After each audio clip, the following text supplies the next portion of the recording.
Welcome back to HPP, the podcast that covers college basketball and the NBA draft inside and out. I am Rich Harris, and thank you for joining us again. Today I am joined by the Bay Area Bomber, Drew Barton, who is somewhat recovered from his illness, though his voice is, well, how would you describe your voice? Sexy. All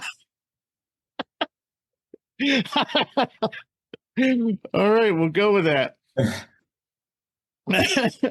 So Caleb couldn't join us today, but we're ready to roll. So how are things going on your end, Drew? They're good. They're very busy. I think the worst part about working in college basketball is that you don't get to watch college basketball. Our game days are Thursdays and Saturdays, which just happen to be some of the prime game days for, Division I college hoops. So I catch as many games as I can. Yesterday I was able to watch the Houston Texas game, which ended up being a really, really good one. Yeah. Obviously, I find time to watch my Zags whenever I can. But I've been good. Like I had mentioned earlier, our women's team is playing very, very good basketball right now. They've won 10 in a row. They beat the number 10 team in the country by 20 on the road. Wow. Yeah, they're That's playing big. very good basketball. They're loaded. It was a bit of a slow start to the year for them. They started off with like 3 or 4 losses that were a little uncharacteristic. One of them was against a good opponent, but some of the other ones were, you don't want to make excuses, but we had injuries in and out of the lineup. Our head coach, who's a hell of a head coach, unfortunately, her father passed away. So, I think her mind was just elsewhere. She was, kind of going through the family process and everything. But, she's back on the sidelines, locked and loaded. I mean, she's had a lot of success. She got to an Elite Eight not that long ago for the NAI, just a couple years ago. National tournament, it's kind of an annual trip for her. So they're doing good, and the guys are figuring it out. I mean, our conference on the guys' side is very deep. At one point, there were 2 top 10 teams in the conference, a bunch of teams receiving votes. It's kind of one of those anybody beats anybody on any given night. So they're 3-4 in conference play. The 4 losses have come by a combined like 13 points. So very competitive. So on the bright side, there's no moral victories, but all of those losses were 1-2 possession games that could have very easily been wins. I think the average margin of defeat for them has been like 4 points in conference play. So the guys are right there. We have the best player in the conference. I firmly believe it. Guy leads the conference in scoring per game, rebounds per game, total rebounds, total points. What's his name? Give him a shout out. Landon Seaman. I call him Lando. He's the guy. He's the guy. That's my guy. It's funny when you're at the NAI level, he's 6'8", so he's our starting center, where, you get to the D1 level, 6'8", you're playing on the perimeter, putting the ball on the deck, but kid's a hell of a post player. I always joke with him. I tell him he's the closest thing to Drew Timmy that I have left, because he likes to play down on the block, but he's shooting like 64% from the floor. He's averaging about 21.8 per game and about 9.7 boards. Kid is a hell of a player. Our conference has in our conference, we had an Elite 18 from last year, a Final 14 from last year, and 4 tournament teams in our conference of, I think it's 8 teams or something like that. So the conference is loaded, and he's kind of asserted himself as statistically the best player in the conference. So I'm really proud of him and the work he's been putting in. He's a goofball. He's a floppy hair, like kind of quirky kid, but when he gets on a basketball court, I mean, he's had I think at one point he was averaging like I think this week he was averaging a 24.12 rebound double for the last 2 games. Kid can play, man. Nice. On a sad note, you jogged my memory when you were talking about your ladies coach, friend of the show. Sometimes we have a contentious relationship, but not today. John Fanta's father passed away unexpectedly, and for those of you who don't know, John was graduated from Seton Hall, lives in Hoboken or Jersey City, I'm not sure which, but not far from me, and works for FS1, sometimes does some side work for ESPN, and he was very, very close to his father, and he passed away unexpectedly. I saw that. So thoughts going out to John. It was very sad to hear. All right, so we'll move on to our college notebook, and today we're also going to be talking to Bruce Pascoe from the Arizona Daily Star. Bruce is on the show at least once a year, every year, to talk about the Arizona Wildcats because they're always one of the best teams in college basketball, and so it's fun to talk to Bruce. But before we do that, we're going to roll our college hoops notebook. And you kind of touched on it. My prevailing thought, from this week, I don't think there's anything that really stands out to me other than the upsets continue. Teams in conference continue to cannibalize, and chew on each other and beat each other up. And a lot of games on Saturday, especially, went into overtime. Baylor and TCU went into triple overtime. So some great action. If you haven't been watching, folks, you're missing some great basketball. And also, we had a lot of yes. We won't get into that till our next NBA show. I actually had 2 emails show up in my inbox today. One, 2 different ones saying the NBA has a scoring problem. I think it's a fair point. Yes. It's a battle for another day. Yes, we'll get into that some other day. But yeah, it was just a great action. I personally went to see Rutgers host Purdue, number 2 ranked Purdue, and Zach Edey. I got to see Zach up and close. So I took some questionable video, which I think I cleaned up and got it on YouTube for you folks. Since I'm not a photographer, writers aren't really supposed to be in the photographer's area, but I kind of got in there, but also was asked to move or go back to where I'm supposed to be. So I may actually ask Rutgers, can I find a little spot for just give me 10 minutes, so I can get a little photos and video? But I had no problem pregame. So, I was within feet of Edey. In fact, Purdue, when they were doing shoot around, one of their balls, I actually caught it, because it was about to go out of bounds. And I was on the court, with them. I was in the corner wide open for a 3, and Edey did not hit me. But anyway, that was fun. Purdue played well, but I was, Rutgers, hung with them. It looked like it was going to be a blowout at one point, and then Rutgers pulled within 2, and within, I don't know, maybe 6 minutes to go. And but then, the thing about Edey is, when you're there with a whole audience that's rooting for the other team, you could almost sense it. Every time he touched the ball, the crowd would almost go quiet because they knew it was over. They just knew it was over. So if they ever had a possession where he didn't touch the ball, everyone was like this. Whether they made a 3-pointer or not, at least they had a chance for the shot not to go in. But your best hope really is him traveling. He traveled 2 or 3 times in the game.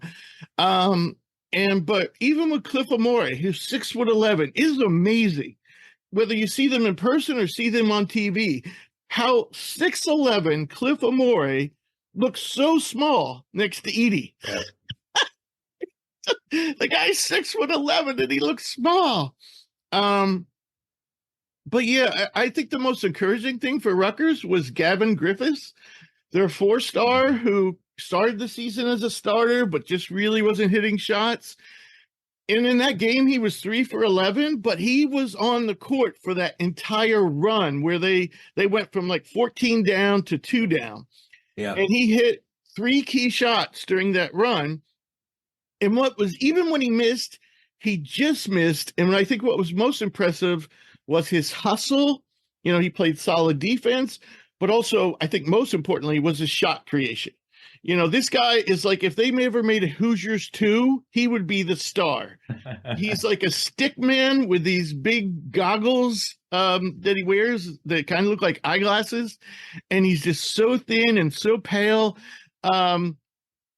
but yeah, I was impressed with his shot creation. And when you combine that, next season, with the kids they have coming in, and if Cliff Amore sticks around, they'll have an anchor to the defense, which will usually shut down the lane unless you got a Zach Edey, So yeah.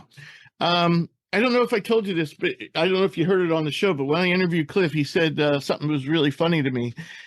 Now, you think the Big Ten, you think Luka Garza, you think Hunter Dickinson, you think Kofi Coburn, you think the Zach Edey, or some of the bigs at Purdue before then. And now Cliff has been at Rutgers for 4 years. And so I asked him, you've played against a lot of great bigs, so, two of them are in, contention for player of the year this year. One was in player of the year last year. And I said, who was the toughest? And he kind of didn't want to say that anybody was tough. And he kind of hemmed and hawed, he kind of hesitated. And he said, well, I gotta give props to Edey. He's definitely the one, that, that gives me the most trouble. And I said, I'm surprised you didn't mention Kofi. And he said, nah, Kofi, if he beats you, all you have to do is foul him. He can't make his foul shots. It's probably on the scouting report. As somebody who's done a lot of scouting reports recently, it's probably on the scouting report. If he burns you, just hack him. Yeah. So I was I was impressed with Rutgers' fight. There wasn't an empty seat in the house for a team that's barely above 500, and probably they're one of the few teams in the Big Ten. You could probably already say they're not going to make the tournament.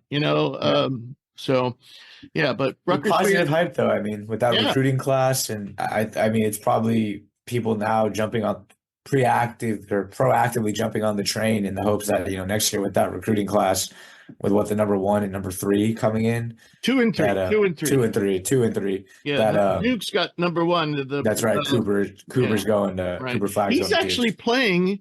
He's actually playing close to here this Thursday at a high school somewhere around Newark. Like a showcase or something. I don't know. But he's definitely playing in Jersey, drivable distance for me on Thursday. I thought about going, but it's just it really throws me off my schedule when I go to a game, just so much to cover. All right. Speaking of which, let's get into the news. And I guess the biggest thing to report this week is Devo Davis steps away from Arkansas. And for anybody who's listening to our show, we've always been really big Devo Davis fans because he's always given 100%. He's always been one of the best on-ball defenders in the country, and he always seems to just do the right thing. And this year, his numbers have been dreadful, and he got benched 2 games ago. And he is on a weekly radio show in Arkansas. And he came on the show. And on the show, he's like, I understand, Mutz, didn't really give me a heads up that I wasn't going to play in the second half.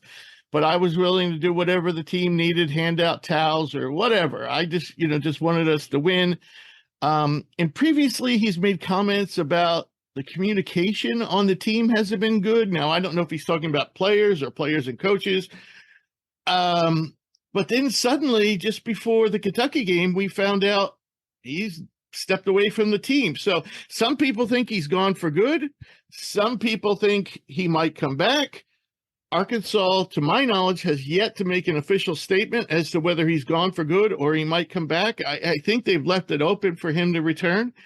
But it just shows you how dysfunctional that Arkansas team is this year. I mean, they are just one big dumpster fire.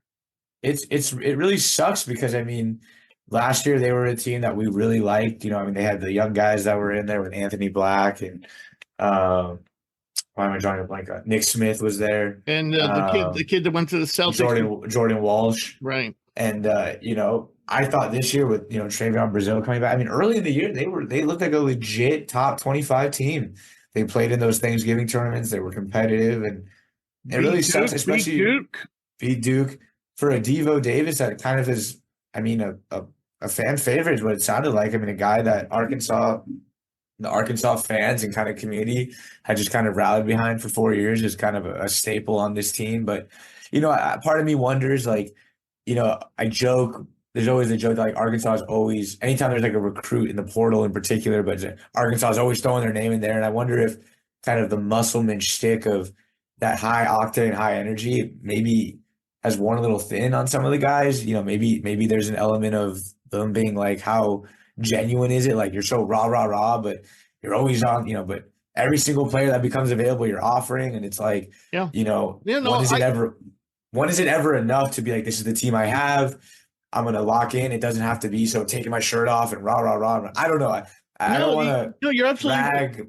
If you took the difference to me between, I mean, really, theoretically, the best players on that team should be Brazil and Davis. And yeah, 100, without a doubt, 100%.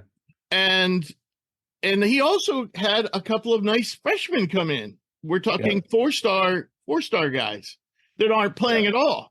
Okay. Mm-hmm. So, but if you then let's take those four and set them aside. And if you look at the other 8 players could probably play for most teams in college basketball. I mean, like start. Okay. And he just has too many options, and there's nothing that really separates them. What's the difference between Makai Mitchell and Chandler Lawson and the other shot blocker they have used to play for Arizona State? What's the difference between these guys? And every night this has turned into a Kentucky situation. Every night there's a different lineup out there. One day,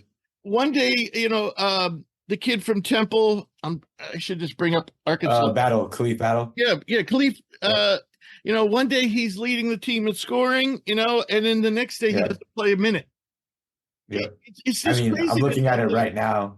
There's one guy on the team, Trayvon Mark, who's also a transfer. Yeah. He's the other really good player. He's the only guy, but he's the only guy playing over 30 minutes a game. So he's the only guy on the team that's actually really playing well. 5, 6, 7, 8, 9, 10. There's 11 guys on this team playing over 13 minutes a game, which is like, you would think on paper there's an element of like, oh, they're deep, but it's almost like, how can anybody get any momentum? I don't know. I just feel like, for a long time, at least the last couple of years, I feel like the joke has been like, Musselman's so rah, rah, rah. I'm always recruiting. I'm always bringing guys in. But at some point, it's like, when is the team you have enough that you can roll with these guys, grow with these guys? You know what I'm saying? Like, there isn't a chemistry element. And when you look at it and go, this team is every night it's a different rotation.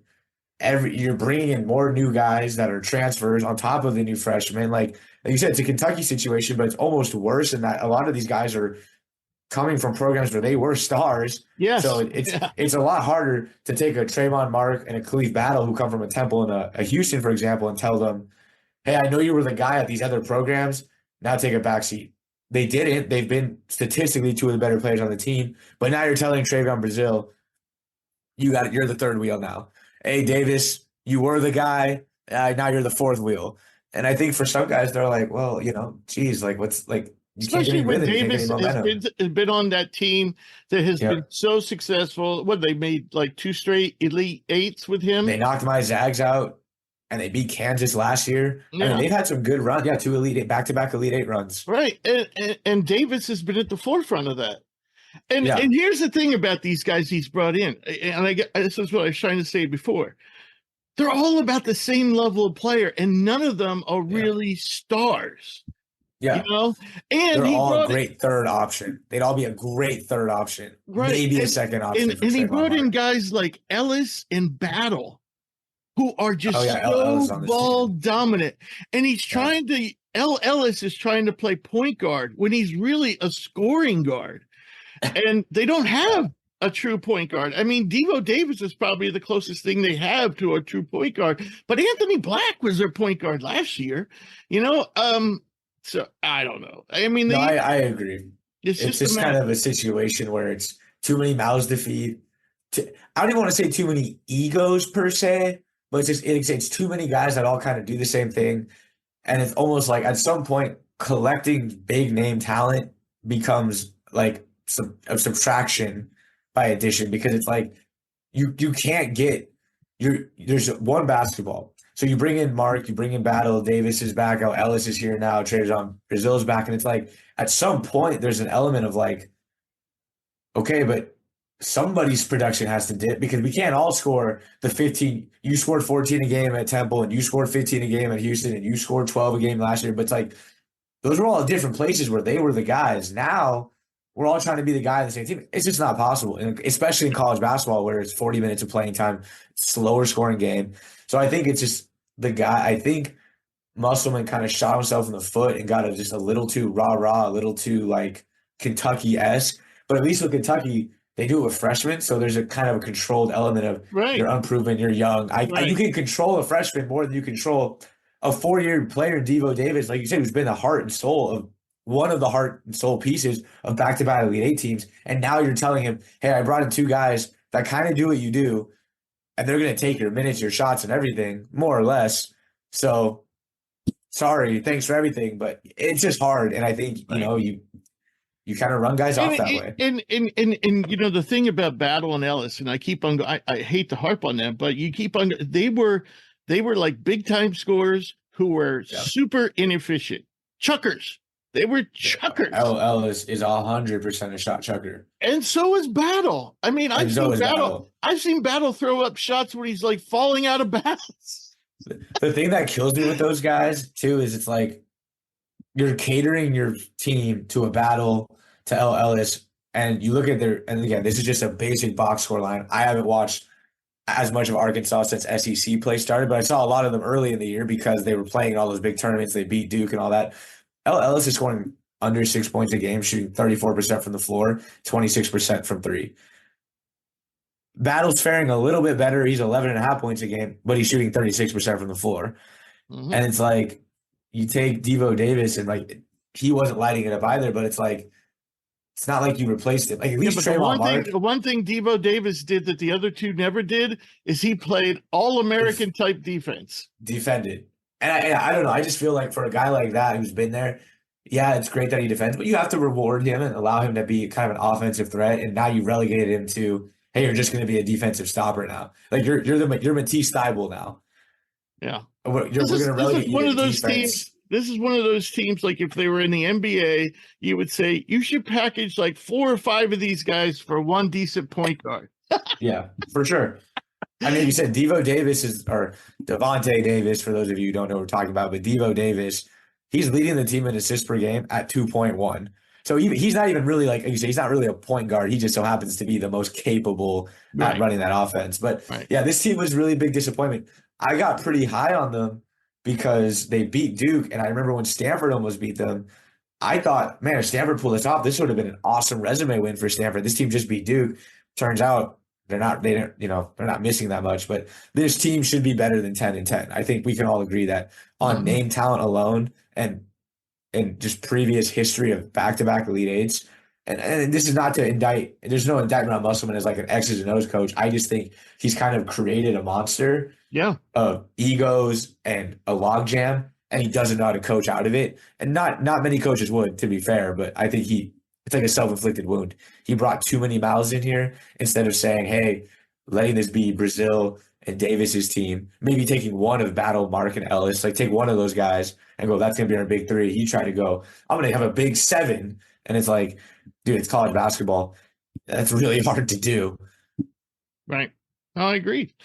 And on staying with Arkansas, Brazil is nursing a knee injury, didn't play against Kentucky, and we're not sure when he's coming back. So, of course, he's coming off an ACL injury and probably is it the same knee?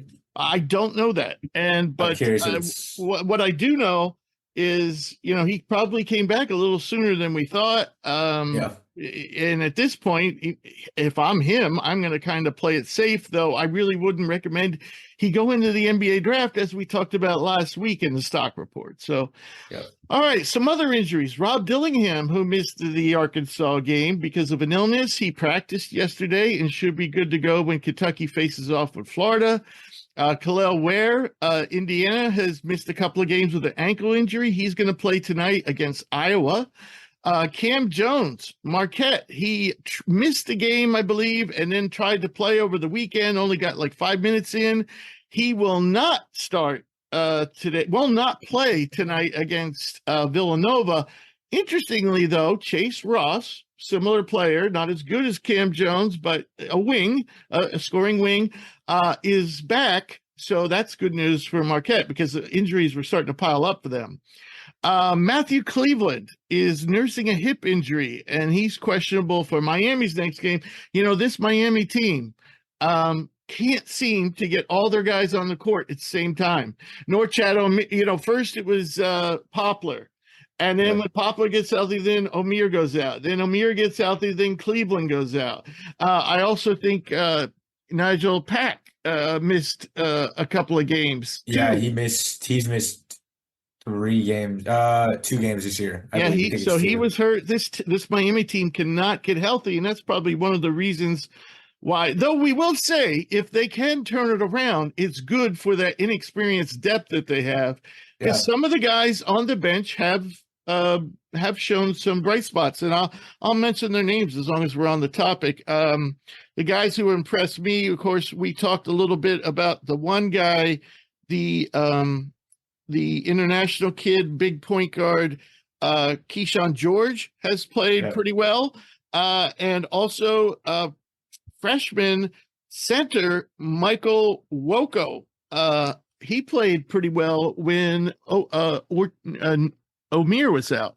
So, you know, if Miami can ever get healthy and string together like 4 or 5 wins, you know, I think this stretch of when everybody's been hurt actually might benefit them in the long run. This team, I love Miami. I mean, I'm a Zags fan through and through, but Miami's been one of my favorite programs with what Larranaga has built there the last couple of years. I just think that they guard and wing play is so important in March. And I think the last couple of years they've been kind of the poster child of having a 3-headed monster. They had last year, it was obviously Brandon Miller, Pack, and Isaiah Wong with Wooga off the bench, and now it's Wooga, Matthew Cleveland, and Najmak. This team to me is still loaded. I think they're loaded, but I'm looking at it right now.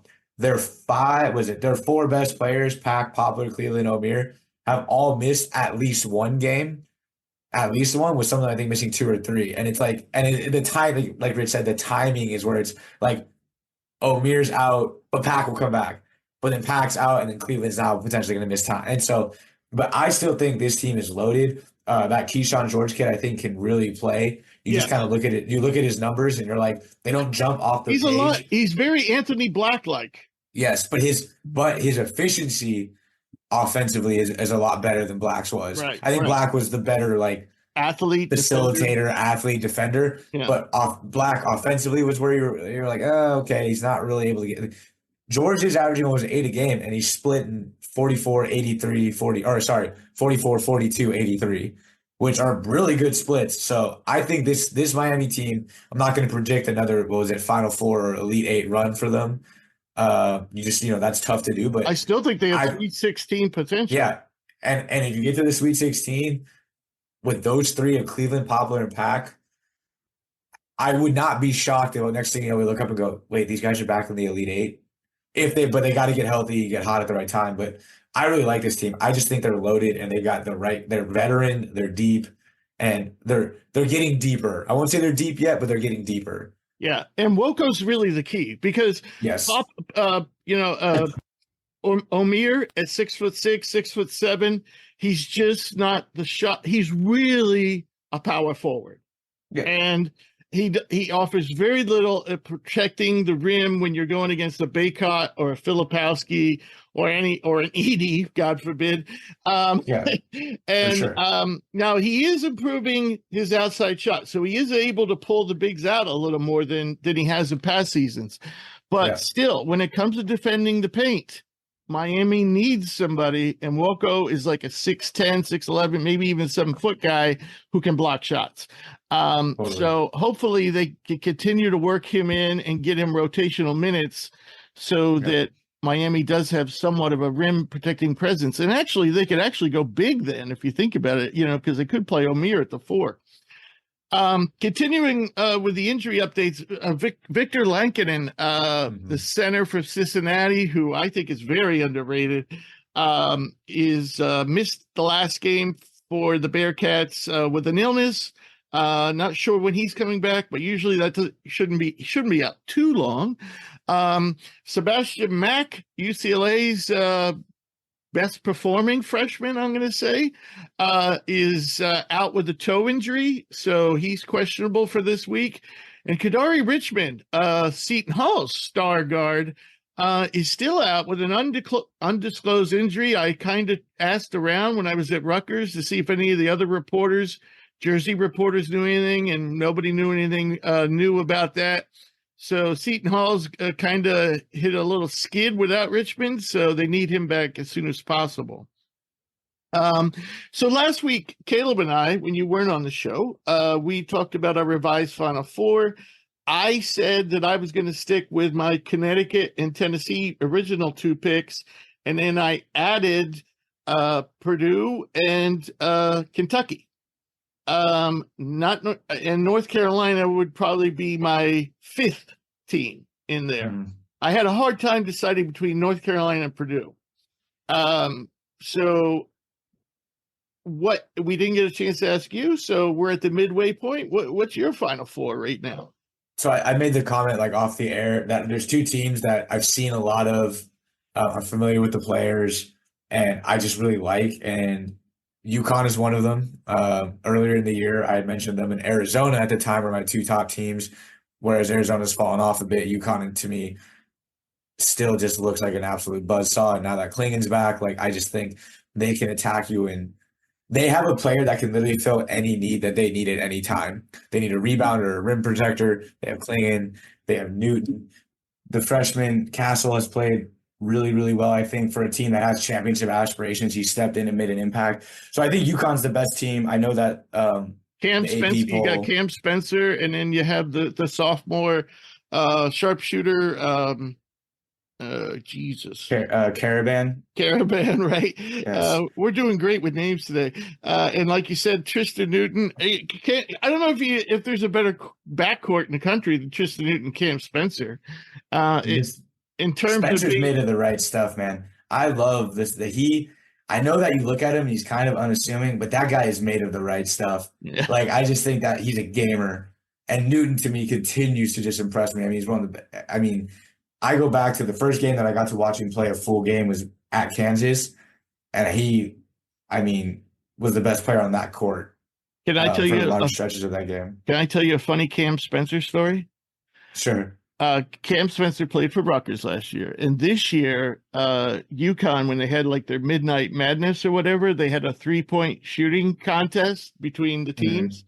I don't know if the girls' team was involved, and I don't know who won it. All I know is Cam Spencer didn't win it, and apparently the rest of the night he didn't speak to anybody because he was so mad that he lost a meaningless 3-point contest. I love that. He is made, to me, every time I watch him play, it's not even the shooting. I mean, that's, what he does. He's able to space the floor. The dude's an elite free throw shooter. Great playmaker. He's made of – he's the type of guy that if I know I'm down to 10 seconds to go, a trip to the Sweet 16, Elite 8, whatever it is on the line, I have no problem with him taking. I just believe that he believes he's going to make and take that shot. The second team that I really like is North Carolina. I know that you mentioned they were out. Well, I said they were my 5th choice. Yeah, they barely out, but out. I think that Harrison Ingram, it's so funny how that team in these last 3 years has gone through like the three various stages. Underdog, like Cinderella-esque run to the championship. Right. Massive letdown last year where, they were the preseason one. Everybody back. Everyone picked the whole team came back. And massive letdown. And now this is like the final evolution where they look from start to now like one of the best teams in the country. Harrison Ingram has been the perfect addition. to this team. He's just kind of he's a stabilizer for them. You know, on any given night, he can be their best player, but he usually isn't. But he's 12 points, 6 rebounds, 3 assists, knocks down 2 threes, 15 points, 12, like just constantly doing all those kind of small things. And for a team last year that didn't really have that, they had Baycott, who the book is out on him. Like he's a super great player, stuff the stat sheet, but the book's kind of out on what Baycott is and isn't. You know, Davis and Love had their issues. Leaky Black was a super streaky. Like now they have a team where they have guys, each guy is playing a role perfect for them. You know, like Baycott is the man in the middle, rebounding, interior presence. RJ can now really focus on that scoring, kind of offensive minded system. Because of the freshman Cadeau, who's a great distributor. They bring in the kid Cormac, who's a shooter from Notre Dame, who could just kind of space the floor. Cormac Ryan, we can't call him a kid because I think he's older than both of us. Yeah, but they bring in the player. They bring in a player from Notre Dame who can space the floor for them, but isn't a demanding. He's not like a 3-point hunter. He's a 3-point shooter. Right. And then Ingram's just kind of that. On any given night, he can give you 15 to 20. Exactly, but he's doing it unlike where you got Davis, Leaky Black, and Love as your offense. That's a lot of bad shots being taken across that. You know, there's a lot of bad shots being taken that they may or may not make. But now, okay, RJ Davis is the guy who's going to take the tough fall-away jumper when you need a bucket. Baycott's going to just do the dirty work, couple post touches, offensive rebound, put back. Cormac Ryan can space the floor within the offense and not demand the ball, and he's not going to dribble, step back, fall away three. It's going to be catch, rhythm, shoot. Harrison Ingram, again, another guy who just plays in the offense. He's going to score a couple points on putbacks, couple points on, hitting an open three. I just think that team everybody's playing their role perfectly. Cadeau is playing that, he's another connective guy who they're asking him, hey, get the other guys involved. Let the offense come to you. Well, the other really know that him and Davis on the break, they are fast. They're so dynamic. It's 2 points because they're so quick. They're so dynamic. Right. So I really like Tremble, who was known as a great defender, a 4-star guy who came in last year as a freshman, can't even get on the floor, even though he's improved as a shooter. He can't really see the floor that much because Cadeau's playing so well. No, I didn't even mention him because he hasn't really been. I don't want to say he hasn't been a factor. Well, no, he's looked good when he's got a chance to play, but Cadeau is playing so well, he doesn't get a lot of chance to play. So who are your other two? This is where it gets hard for me. Back and forth. I am a known on the show, away from the show. I'm not a Calipari guy. I just spent some time kind of ragging on the Calipari method when talking about Arkansas. But, man, that team is really good, man, and they're fun to watch. They're still young, which is why they lost to, UNC, like Williamsburg earlier in the year. Wilmington. They lost Wilmington. And they just lost this past week to South Carolina. They lost at South Carolina. So they're having trouble on the road in conference. Yeah. But you look at the talent, and that's always the case with this team. If they can get it right, and there's plenty of opportunity, they have a really tough end of this season coming up. They have Florida. They got Tennessee 2 more times. They have Auburn, Alabama. They have my Zags. Like, it is a tough road. But if this team figures it out, talent-wise, they can make a run at it. So I would say Kentucky would be I'd say they're my fourth. I would be like, and then the other team in there. Oh man, I've always loved Houston, but they're always so liable to let you down. So I'm not same thing with Tennessee. Although this Tennessee team with Dalton, it looks a lot different. Yeah, they can score. So I'm going to put Tennessee there just because I've seen a lot. They have an All-American candidate leading them offensively, which I love to see. They still have that kind of defensive edge. I was kind of torn between Houston and Tennessee, but I lean Tennessee because I believe in their offense more consistently. And I think that Texas game last night is the exact reason why Houston can get to the Final Four, and also the exact reason why Houston could lose in the second in the round of 32. I think Houston's defense will carry them past the 15 or 16 seed. But for those of you who didn't watch it, that game went to overtime. Once again, they were so reliant on one guy. This time it was Jamal Shead, who had, I think, 27 on the night to kind of carry the offensive play. Pryor had another off night. Yeah, and so it was one guy, offensive show. He fouls out very early in overtime. I can't confirm this, but I think all of their buckets in overtime came on either free throws or offensive boards. I don't know if they scored in like a half court setting, like where it was like, hey, go get a bucket. And so, but they can rebound better than as well as anybody. They can defend as well as anybody. So while I love what Houston does, and that game was the epitome of why they can win all the way up to a championship run and why they can lose in the round of 32, I think Tennessee, they're not as good defensively. Houston's the best defensive team in the country. I firmly believe that. And they're doing it in the Big 12. So people who were saying that was a fluke over the last couple of years because they were in the AAC, they're doing it at the highest level. But Tennessee's offense, particularly with an All-American candidate in Dalton Knecht, who's doing it offensively, I mean, that guy is filling it up. It just gives me a little bit more faith that they won't have the patented Tennessee 50-point game that always seems to happen in the tournament is a little less likely to happen. And they can still hold you to 55, 60. So I know they're very similar. I'm going to put North Carolina in there because I just believe that North Carolina's guys, similar to what I said about UConn, where they have a guy that can just kind of fill every need. I believe that UConn and North Carolina are the two teams that have players capable of being able to kind of do anything and everything you want on a court at any given moment. Both those teams have a guy who can go get you a three. Both those teams have a guy who can get you a rebound. Both those teams have a guy who can go kind of just do the gritty work and kind of hold things together. So if I had to rank them, I would go UConn, North Carolina, Tennessee, and I put Kentucky in there. And if I just say my first team out is probably Houston. I'm not a Purdue guy, but you kind of have to give them a nod. They are playing. You can't deny the results right now. And I know we talk. I also believe Arizona does have a Final Four shot. I think that team is still super talented.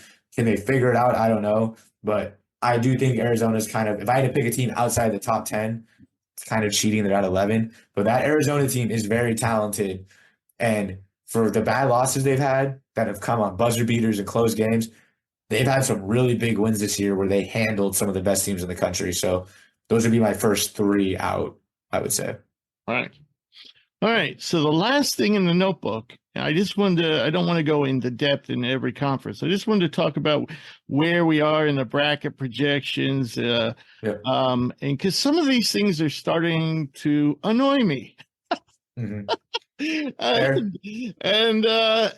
basically, and where I'm going to begin is what I'm basically talking about right now. Joe Lunardi. I don't know where DeCourcy's. I would, reference Mike's as well, but I never know how to find them. So we're going to go. He has Big 12 getting 9 teams, and I actually looked at the conference, and I think that's about right. SEC 8 teams. I don't see it. Big East 6 teams. Don't see it. Big 10 6 maybe. They did, both DeCourcy, I think, and Lunardi had Mountain West getting 6 teams. I don't see that happening. I say Mountain West gets 4 at most. And then here's the Pac-12 getting 3. Okay, and those teams, we'll talk about this more with Bruce, so I won't go into the Pac-12. But the one that really bothers me is the ACC getting 3. Because year after year, all of a sudden everybody's down on the ACC. Everybody wants to trash the ACC. And every year the teams that do actually let in actually do really darn well. Who's the third team? I'm assuming Duke and North Carolina. It was Clemson blocks. last week. Let me see if it's still Clemson. He doesn't really have an. Yeah, it's Clemson.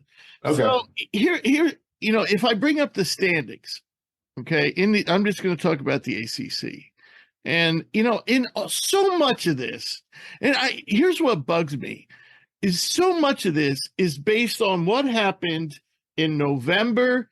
In December, and they're looking at like 4, 5 games, like when Arizona plays Duke and whatever, and those games carry so much weight. And I do not understand why those games carry so much weight, because they were, when we get into March, it's going to seem like a lifetime ago. And they basically, basically say, well, Florida State didn't beat anybody out of conference. So the fact that they're tied for third in the ACC means nothing. Really? Have you watched Florida State? Do you want to play Florida State with, the biggest team in the country filled with athletes? And, when they get the full court press on you, you could just be smothered to death. We didn't talk. We just spent a bunch of time talking about Miami. You want to play? You want to play a healthy Miami team? Right. Exactly. No shot. Or how about a now healthy Wake Forest team? In fact, I think Florida State, Wake Forest, and Miami are all better than Clemson. All right. And I'm not saying Clemson shouldn't be in the tournament. I'm just saying, how the hell can you say that Florida State and Wake Forest and Miami are not tournament worthy teams? And I think Virginia and Syracuse deserve some consideration as well. I mean, Virginia's now worked its way up for a tie for third. By the way, ACC North Carolina is 9-0. Duke is 7-2, and then Virginia and Florida State are 6-3. And when you look at the conference, there's only really two teams in the ACC that really stink. And they've actually been playing a lot better of late, and that's Notre Dame and Louisville. Yeah. But, Pitt has a lot of talent. We know this. We know Georgia Tech's pretty talented. We know Boston College has one of the best centers in the league, and they have some guys who can light it up. NC State's solid team. So, let's look at the 8 teams. The SEC is the one that really bugs me. Like, how if you took Notre Dame and Louisville out of it, and rightfully so, they're two of the worst teams in right. Every other team in that conference has at least 10 wins. And if you take out Georgia Tech, who has 10, every other team in that conference has a winning record and is 12 or more wins and is at least 4 games over 500. Yeah. And to me, and Georgia Tech is 3-1 against AP poll teams on the year. Right. So right. I do agree with you. And Georgia Tech has one of the best freshmen in the country. Yeah. And their best player is struggling, and we'll talk about him later. But still, there's plenty of talent on Georgia Tech. But what really bugs me is the SEC. Okay, I get Alabama; they're in. South Carolina, they finally won me over. They're in. Auburn's in. Kentucky's in. Tennessee's in. Ole Miss should be in. So we're up to 6. Florida, to me, they should be on the bubble. But I'm okay with Florida getting in. Georgia. No. Mississippi State? No. Texas A&M? Well, they have a losing record in conference, so I definitely call them on the bubble. And then LSU, Arkansas, Missouri, Vanderbilt? No. So where the hell are they getting 9? To me, you got 6. You get 1, 2, 3. Yeah. Alabama, South Carolina, Auburn, Kentucky, Tennessee, and Ole Miss in. And then you have two bubble teams, and to me, in Florida and A&M. And then Georgia and Mississippi State, maybe if they go on a good run, but right now, to me, there's only 6 in the SEC that should definitely be in.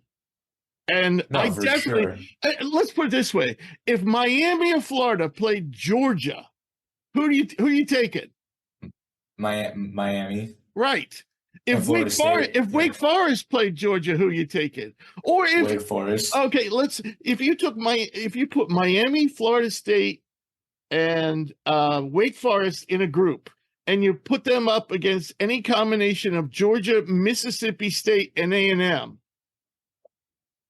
I'm taking the 3 ACC teams. Right, exactly.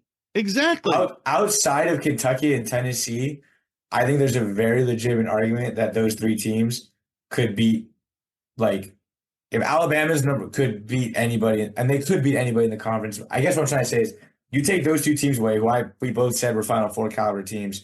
Those 3 ACC teams, if you drop them in, all of them would be liable to win this conference. And they also had Yeah. I agree with you. And they also had the SEC Southeastern Conference challenge, and I think that was really close. I don't even know who won it, but I think SEC may have won it by 1 game. So right there, that tells you, okay, maybe the SEC is a better conference, but it's not that much better. again, I know this isn't an end all be all, but only three teams in the SEC have winning records against AP teams. South Carolina's 2-1, Kentucky's 2-1, Mississippi's 2-1. Everybody else has a losing Right. record against the. And again, I know that's not an end all be all metric, but it's a very quick way to like a quick snapshot to look and go, hey, when you play the best, what is your impact? Like, how good are you? And it's like not great. Ole Miss is And 0-2, Florida's 0-3. Missouri and Vanderbilt are just as bad as Notre Dame and Louisville. They're both haven't won a game in conference. They might be worse. At least Louisville and Vanderbilt have won a game in their conference. I mean, those teams are 0-13 combined in conference play. You know, I think what's propping up the SEC is the fact that like Arkansas came away by got a good win against Duke, and I think LSU got a good win against somebody. A&M, I think.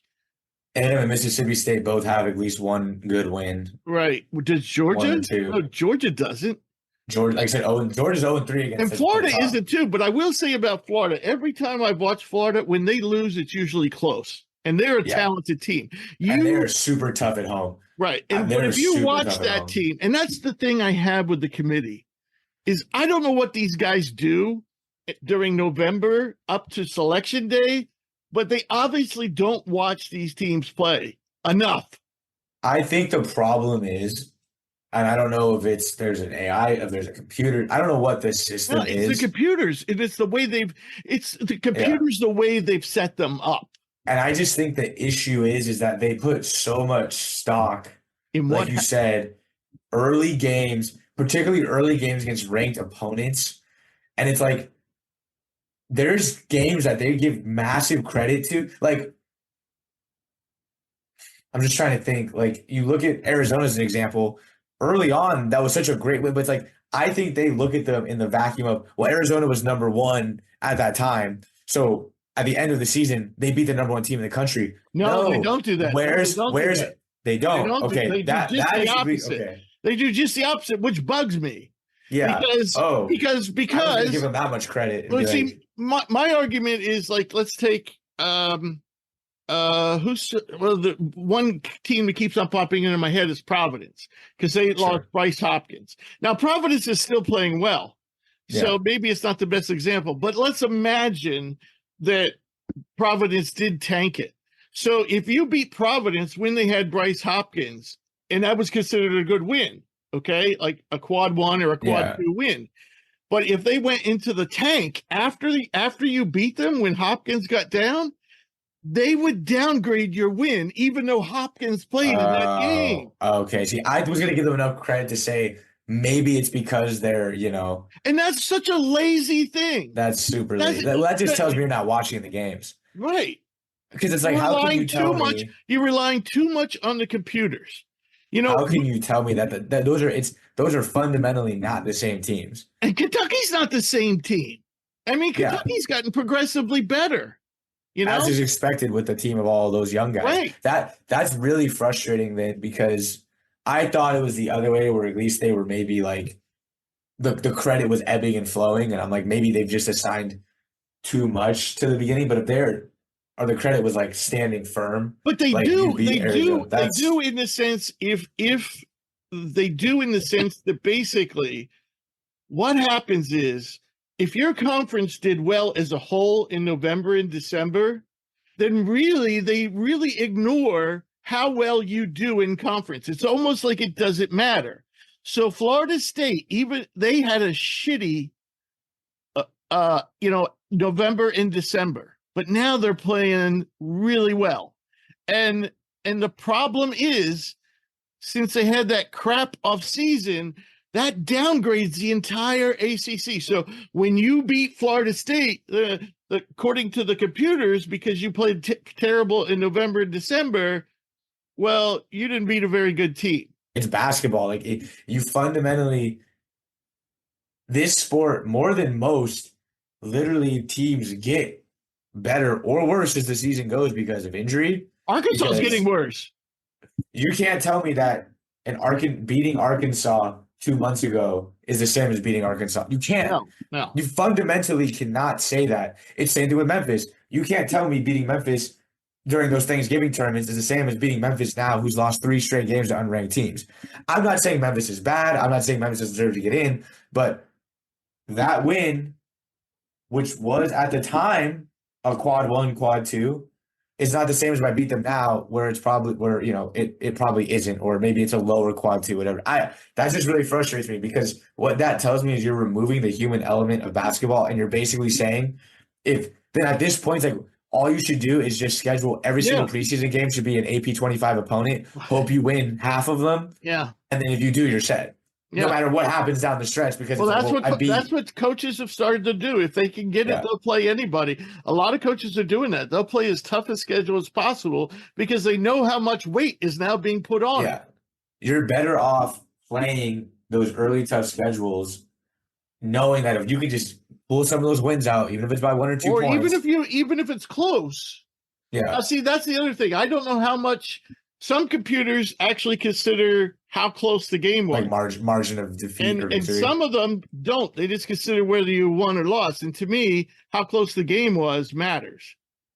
No, 100%. I think it's one of the reasons why this is maybe the delusional Zags fan coming out, but one of the reasons I've held out hope for this team is because their losses against the best teams have all been relatively competitive. They've all been 10 or under.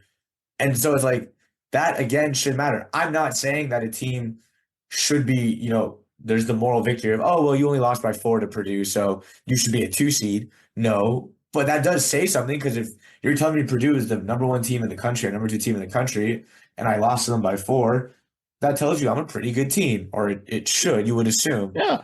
I mean, what are you thinking last night when Texas goes into overtime with Houston? What are you thinking about Texas? Win or lose, what are you thinking? Texas is a solid team, and I would not want to see them in March. Right, exactly. And that's the case for the entire Big 12. There's how many teams in the Big 12? And I'll pull it up right now. It's a loaded conference, but I'm like, you're gonna tell me that Texas, who is 3-5 in conference play, on any given night can't beat Oklahoma, BYU, Baylor? Oh yeah, for sure. Kansas, TCU. They just Texas did beat Tech. Oklahoma. Yeah, Texas exactly. To me, it's just really lazy. Like Kansas State, they're not the Kansas State of last year, but they're still a 14-6 team. They're 10-1 at home this year. It's still a good basketball team. And so you're gonna tell me because they're not ranked or because they lose to a team. I don't know. It's just, that's really frustrating because it tells me you're not, like you said, you're not watching.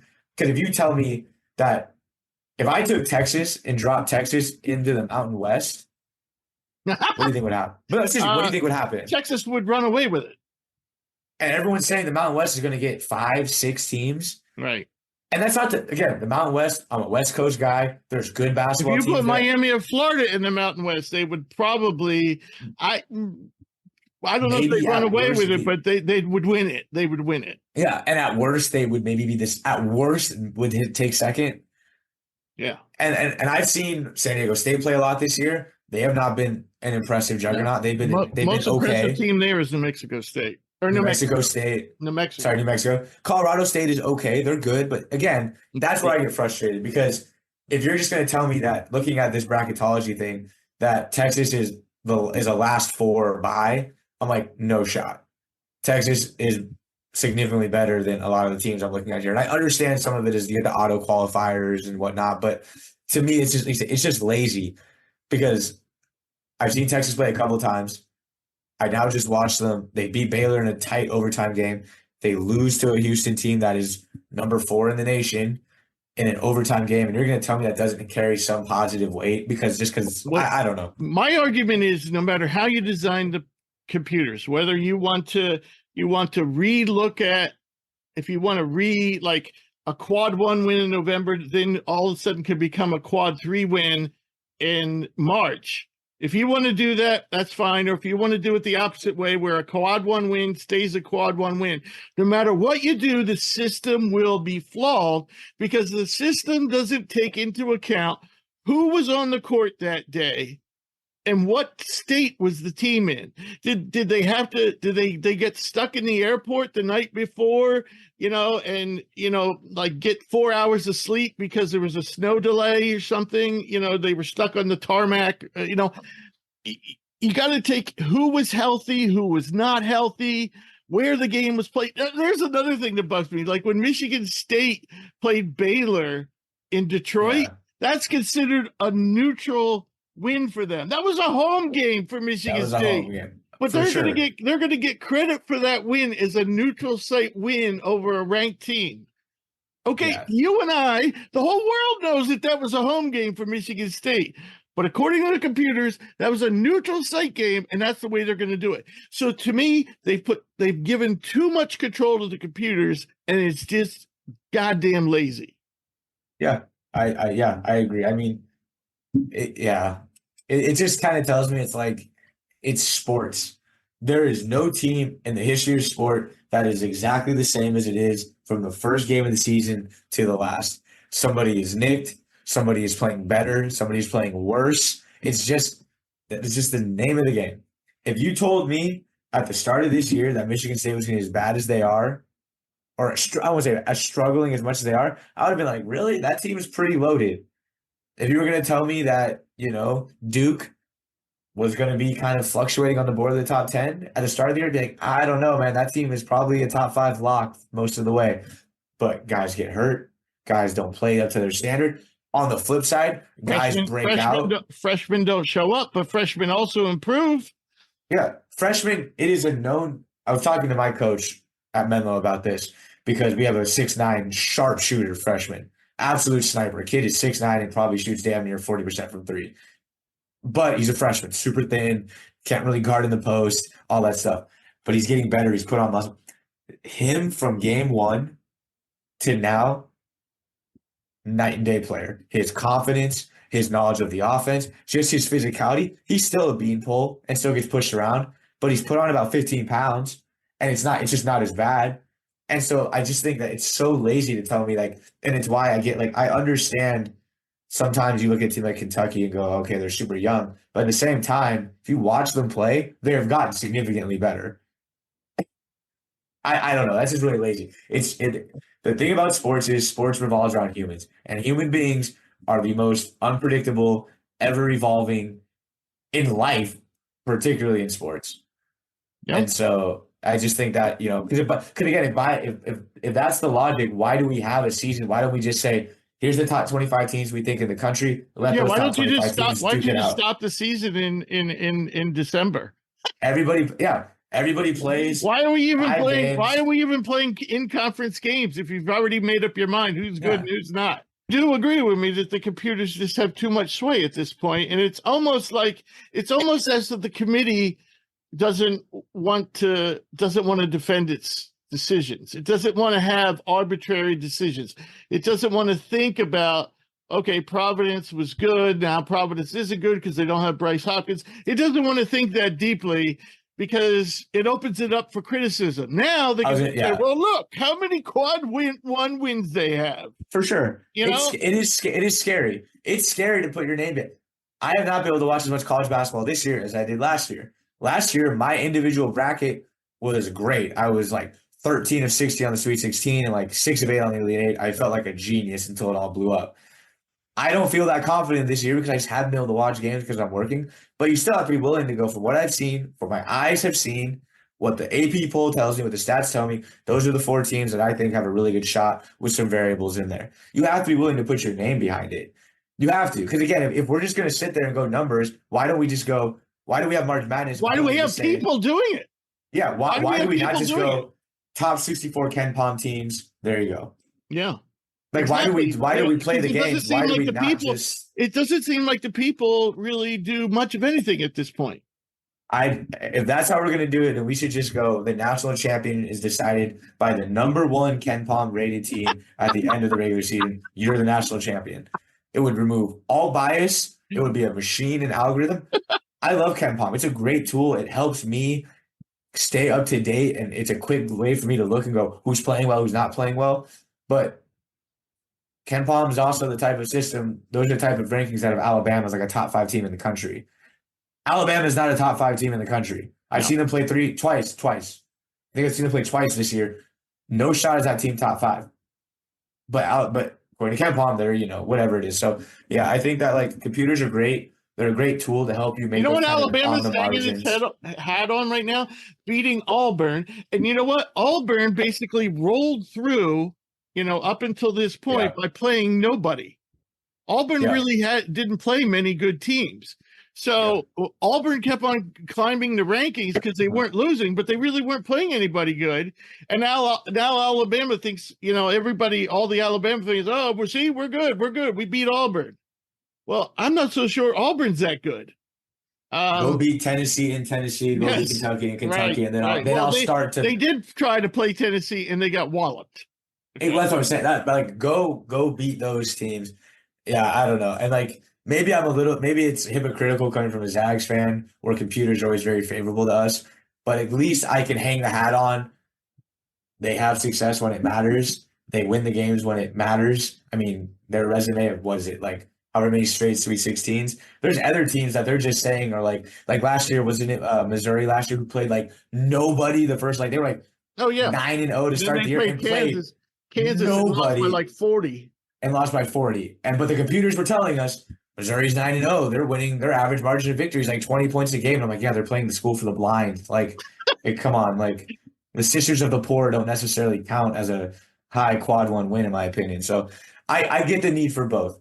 Because I will say that the nice thing about computers is when you have those really tough battles, I'm okay going, hey, we have two teams. They're very similar. But statistically, this team is better on offense, better on defense, and whatever. But when it swings so wildly to what like our eye test tells me, like I said, Alabama being viewed as a top 5 or 10 team, whatever in the country. No, they've been there all year. Yeah, like to me, that's really frustrating because I just don't see it. Well, I'll tell you what's happening there is they're getting credit for losing close games. Yeah, because they have played some really good teams, and they didn't. Most of them, except for Tennessee, they lost close to, and so that's what they're getting credit for: losing close games. Yeah, but again, like that's such a skewed metric. Like at some point, you have to win them. Right. If that's the case, like I'll be the first to tell you, if being competitive against good teams is the benchmark of success, then like my Zags are loaded this year. We're so good. We are so good. We only lost to Purdue by 10. We were up at halftime. We only lost to UConn by like 10. We lost to San Diego State by like 6. We're freaking really good, man. If the standard is don't get your ass kicked, then we're really good. Right. Like at some point, so you have to promise games. me I'm already working on getting DeCourcy back on the show at the end of February before March kicks in. I want to get him before he gets too busy. And so I'm gonna say the same things I say to him every year, and he's gonna defend the committee. God knows why, but he does every year. So now I need help ganging up on him. So speaking of guests, we're gonna bring on our guest, Bruce Pascoe, who covers the Arizona Wildcats for the Arizona Daily Star. Welcome back to the show, Bruce. This has been an annual occurrence. We always love having you. How are you doing today? Good. Thanks for having me, guys. Yeah. I guess I'm going to start off by asking you, because the team has kind of been mercurial, I'm going to ask you, and also, they started off toward the end of the season, they were number 1 for a week or two. And I was going to ask you, how does this version of the Wildcats stand out to you compared to recent Arizona teams? And maybe a better way to put that, is there something unique about this team that hasn't been there recently? Well, I think they're just a little deeper and a little more versatile than Tommy Lloyd's first 2 teams. Because they have pretty much all 5 starters can beat you. Although usually, if it's going to happen, it's going to be Caleb Love, and then Umar Ballo's been maybe not quite the player he was last year, but still pretty effective in a lot of times. And the other 3 starters, all in their own way, can really impact it. So, whereas I think last year maybe they, 2 years ago they depended a lot on Ben Mathurin and Christian Coloco for defense, and then. Last year was pretty much Azuolas Tubelis, their tremendous power forward, and then they got a little help on the wings. They had a couple of grad transfers there, but I think this is probably overall it's probably overall their most talented team under Lloyd, and although they don't maybe have the top shelf talent they had with Ben Mathurin, but they're pretty solid all around, and all five of their starters might play in the NBA, and all five of them might not. It's that kind of deal. Right. I'm going to throw you over to Drew because he has a couple related questions. Bruce, thanks for joining us. Really appreciate you taking the time. I'm a West Coast native, so I follow the Pac-12, well, what's left of the Pac-12, pretty closely.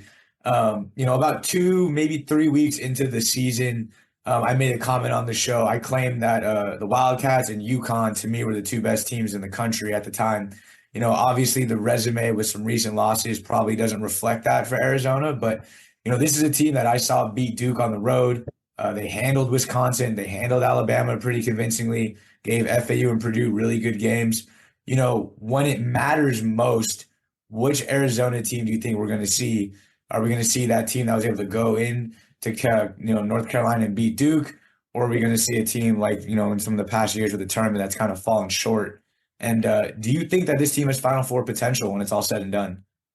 Well, I think they have potential, yeah, because of what you said earlier in the year. They showed they can be that team, and they've still shown it at times. But I think the danger is, are they going to become that team that levels off and then maybe burns out a little bit in the end? And I think the first 2 years under Tommy Lloyd, they had those teams that were tremendous, and then they kind of flattened a little bit, and then they won the Pac-12 tournament and kind of rose up one last time, and then the tournament just fell flat both times and got out physicaled. And I think, Lloyd has made an effort to try and, as he calls it, reduce the margin for error by getting, many more ways to do it, basically. And he has that with his team, but still the bottom line is they lost, basically 4 starters from last year, and found a couple guys in the portal, just it so happens that Caleb Love turned out pretty well for them, and probably turned out pretty well for North Carolina too, the way it worked out. So they're, they are what they are. I don't think going into the season, I would have necessarily thought they would be a Final Four team, but I think they showed right away, again, they can be that team. But it also, they also could be a team, and this is true of pretty much all of college basketball. They could definitely be a team that's gone that first weekend in the tournament too. Yeah, absolutely. I mean, I think that's a pretty spot on analysis. And you kind of hinted at it with them losing so much last year, but then bringing guys in the portal. I thought, and I think Rich agreed, over the kind of portal period, we thought that Arizona were pretty solid winners, bringing in Keshad Johnson and Caleb Love. Obviously, I think you just look at the raw production, especially with Love, you can't argue that they've been, really impactful. But if you could assign a grade to those two, how do you think they've done, joining Tommy Lloyd's teams and, filling in for a team that lost quite a bit compared to what they had 2 years ago? Well, I mean, I think both those two guys have probably been better than I would have expected. I think with Johnson, they knew they were getting a rebounder, defensive energy guy, and that's kind of what they needed too. That's one of the things that Lloyd wanted to be a little tougher and more resilient in the tournament. And and he's a guy who obviously went to the championship game with San Diego State last year, and he has that in him, and he showed it a bunch of times in big games. Particularly Duke and Michigan State made some key plays, just kind of rose up like he has no fear. And the same's true of Love too. They're different players, but they both have that kind of gamer mentality that I think, might help this team a little bit. So relative to expectations, I give them, I would say they're both at least B plus, and maybe Love, you give him an A minus kind of thing. I mean, maybe he's still not quite as efficient as he could be, but especially in Pac-12 play lately, the last few weeks, he's been pretty careful and taking what he's getting. And it really stunned me, actually, that Oregon gave him a couple decent looks. It's like, what are you guys thinking? I mean, usually they're really good defensively, and they let him open, and he made him pay for that. And then he hit some tough ones too. So he's been, based on the last few weeks, and this is at a time when Arizona's been a little up and down, he's been worthy of an A grade, really, honestly. How would you grade Oregon's student section? I mean, they started off the game with Caleb Love, yeah. and then second half they switched to RJ Davis. Yeah. That's funny. I didn't even hear that, because the way they said it is so far up and we're sort of behind and in the corner of the students. I didn't hear that, but that's hilarious, actually. Yeah, I mean, I mean, I always go back to that 2018 game they played there when it was the night after ESPN had that report that Sean Miller was behind DeAndre Ayton allegedly being paid, and they threw out white powder. They threw out they had signs with 100 grand candy bars, I think, because the allegation was that Ayton got 100,000, which in today's NIL environment is actually underpaid, low side. But there, and they just rode him all the game. He had a tremendous game, by the way. They rode him, and it's nice to see. I mean, not nice for Arizona's standpoint, but it's nice to see in general you have that kind of environment, because that's really what college basketball is about. And Oregon's one of the, unfortunately in the Pac-12 anyway, not that many teams left that allow their students to sit on the court side like that, and it really makes a difference. I mean, they just and that particular environment, even though that's a newer arena, they're pretty close. And if they yell stuff like that, those players, they hear every word, whether they admit it or not. Right. And Love was going back and forth with the crowd whole game eventually. He did it early, and I wondered, I didn't hear what they said, but I know he's like that. He did that at Duke actually, but he waited the Duke game. He waited till the end when it was over, and he kind of like waved goodbye to him. Right. Where this game he went at him right away, which was immediately. Surprising. But that's he's got that in him, and that may come back to burn him. But honestly, that's I mean, again, since they lost Mathurin, they kind of didn't have that guy who just is like, get out of my way, I'm going to win the game. That's his mentality. Whether he's going to do it or not, I don't know. But he's got that in him, and he's pretty talented too. Right. Obviously. So my next question is about because this show, we focus mostly on college basketball, but then when the season ends, we flipped mostly to the NBA draft. And so, the two prospects that I like the most on this Arizona team are Caleb and Keelan Boswell. Interestingly enough, I usually do a survey of about 7 or 8 different sites outside of ours. No one has Caleb Love in their top 100 beside us. And Boswell, he's pretty highly ranked. Depending, it's somewhere between late teens and early 50s. So that's a pretty wide range. But on the average, it's, let's say, around 30. Right. And, my thoughts, I really don't understand why nobody doesn't see. I mean, Caleb Love was a 5-star guy. I'll tell you right now, he was in the composite rankings. Caleb was 14th overall as a freshman coming out. And this is a guy that used to be on draft boards with regularity. And then last year, when North Carolina went down the tubes, no North Carolina player was showing up on anybody's draft boards. So my question is, am I wrong to think? I mean, Caleb Love to me looks like it. I know he's not efficient, but to me, he looks like an NBA player. With Keelan, I still think he needs another year. And the thing I would like to see Keelan do more with that sturdy, strong body, I'd like to see him attack the rim more. And I think he would have so much success doing that.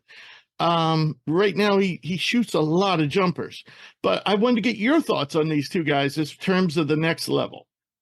Yeah, no, that's actually interesting hearing your thoughts, because I'm kind of wondering those kind of same things. And, I think we'll start with Boswell. I mean, it's kind of a cliche around here, but he's only 18. That's what they love to say. Last year was like, he's only 17 as a freshman.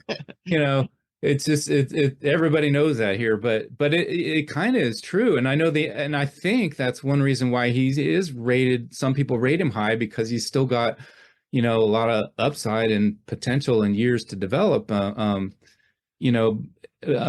So that's interesting. And also last year too, last year was kind of a wash for him, because he broke his foot heading into the year. He didn't really get a preseason. He really didn't he didn't hit his rhythm until about this time of year last year.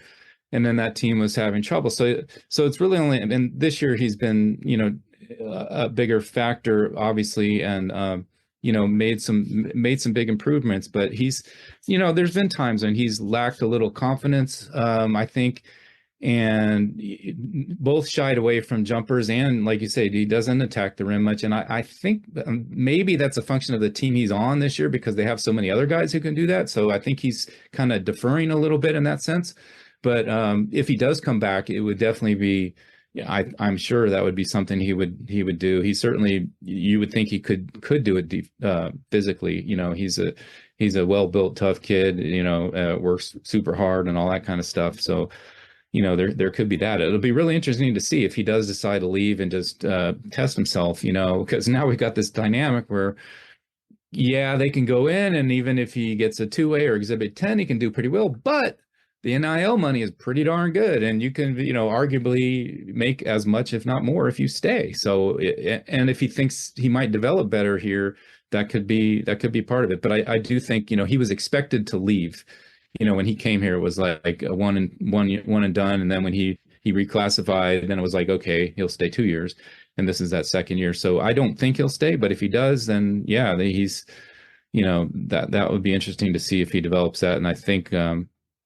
I think Lloyd would want that if he did, because, Lloyd, like a lot of coaches, is trying to get these guys to do, especially if he can get something like Love and his inefficiency and convince them that if you do this, it will not only help you and help us, but it'll help your NBA stock. And I think he could convince Boswell that maybe adding a little more offense to his game in that way might be helpful. And then with Love, it's just, I don't know. I think your perspective, you guys, and I think people who have the perspective maybe out east or in the Midwest or, other parts of the country might have better than I do, because I just feel like, at least from what I've heard and seen, that I think you kind of got scapegoated there at North Carolina and didn't play very efficient. And he had a bad year, and I don't know. I wasn't there, but I from what he's told me and what I've heard, that I think he just got in it was a tough situation, and he felt a need. He's told me anyway, he felt a need because the team was struggling, that he really had to force it and,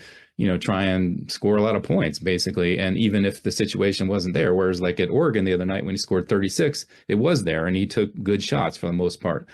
So I don't think he did last year. And I think, maybe, I don't know, maybe that context, if that's true, was lost on a lot of people projecting, thinking that maybe he is inefficient, and then on top of that, he's a 6'4" shooting guard. So you guys know how that is. They can be a dime a dozen unless you're super, super skilled, which I think he is. And exactly, that's kind of what I'm thinking. I mean, I'm not a scout, but if I had an NBA team, I would think he would certainly be worth an early to mid second round and a 2-way deal, and just flip a coin and see what you can get out of him. And and he's got, I think he's got that potential. But maybe and it'll be interesting too, because I think if he continues to play the rest of the season like he has this month, then I got to think he gets back there, because those guys are watching. And then, if he can show some more efficiency, and then it'll be a case of what he can do in the workouts and all. But I just, bottom line is, I just feel like last year really hurt him in a lot of ways. And he's, that's a lot to overcome. And that's a super high profile place. If you're going to be a scapegoat and people hating on you or whatever, North Carolina is probably a pretty tough place to do it, I would think. Right. You have to keep in mind, the survey that I'm doing are non-NBA people. They're places like Bleacher Report and CBS and Sports Illustrated. So they're not decision makers in the NBA. They may be totally wrong. Well, I think some of them are plugged in. I know. ESPN, I think ESPN is, and that's Jonathan Givony is very plugged in. Yeah, he might be plugged in, but he is plugged in. But the rest, I'm not so sure. Yeah. But here's the thing I want to say about Love. About this time last year, we had a huge debate about Caleb Love, and I basically said, "Guy is not draftable right now." So I was totally on where everybody else is now. Yeah. And I basically said the guy has not shot over 40% from the field. He's never shot 40%. He's never shot, I forget what the line was for 3-point shooting, maybe 37%. Maybe he hadn't shot better than 37 from three. But what I didn't know was there was all kinds of dysfunction going on behind the scenes. Now, what we heard was that RJ Davis and Caleb Love would not pass the ball, literally would not pass the ball to each other. I was wondering that today. In fact, today when they had the both the Wooden Award 20 top 20 and then the top 10 for the Jerry West shooting guard, and they're both of those guys, of course, are on both of those lists. And I just wondered, boy, I wonder how they got along last year.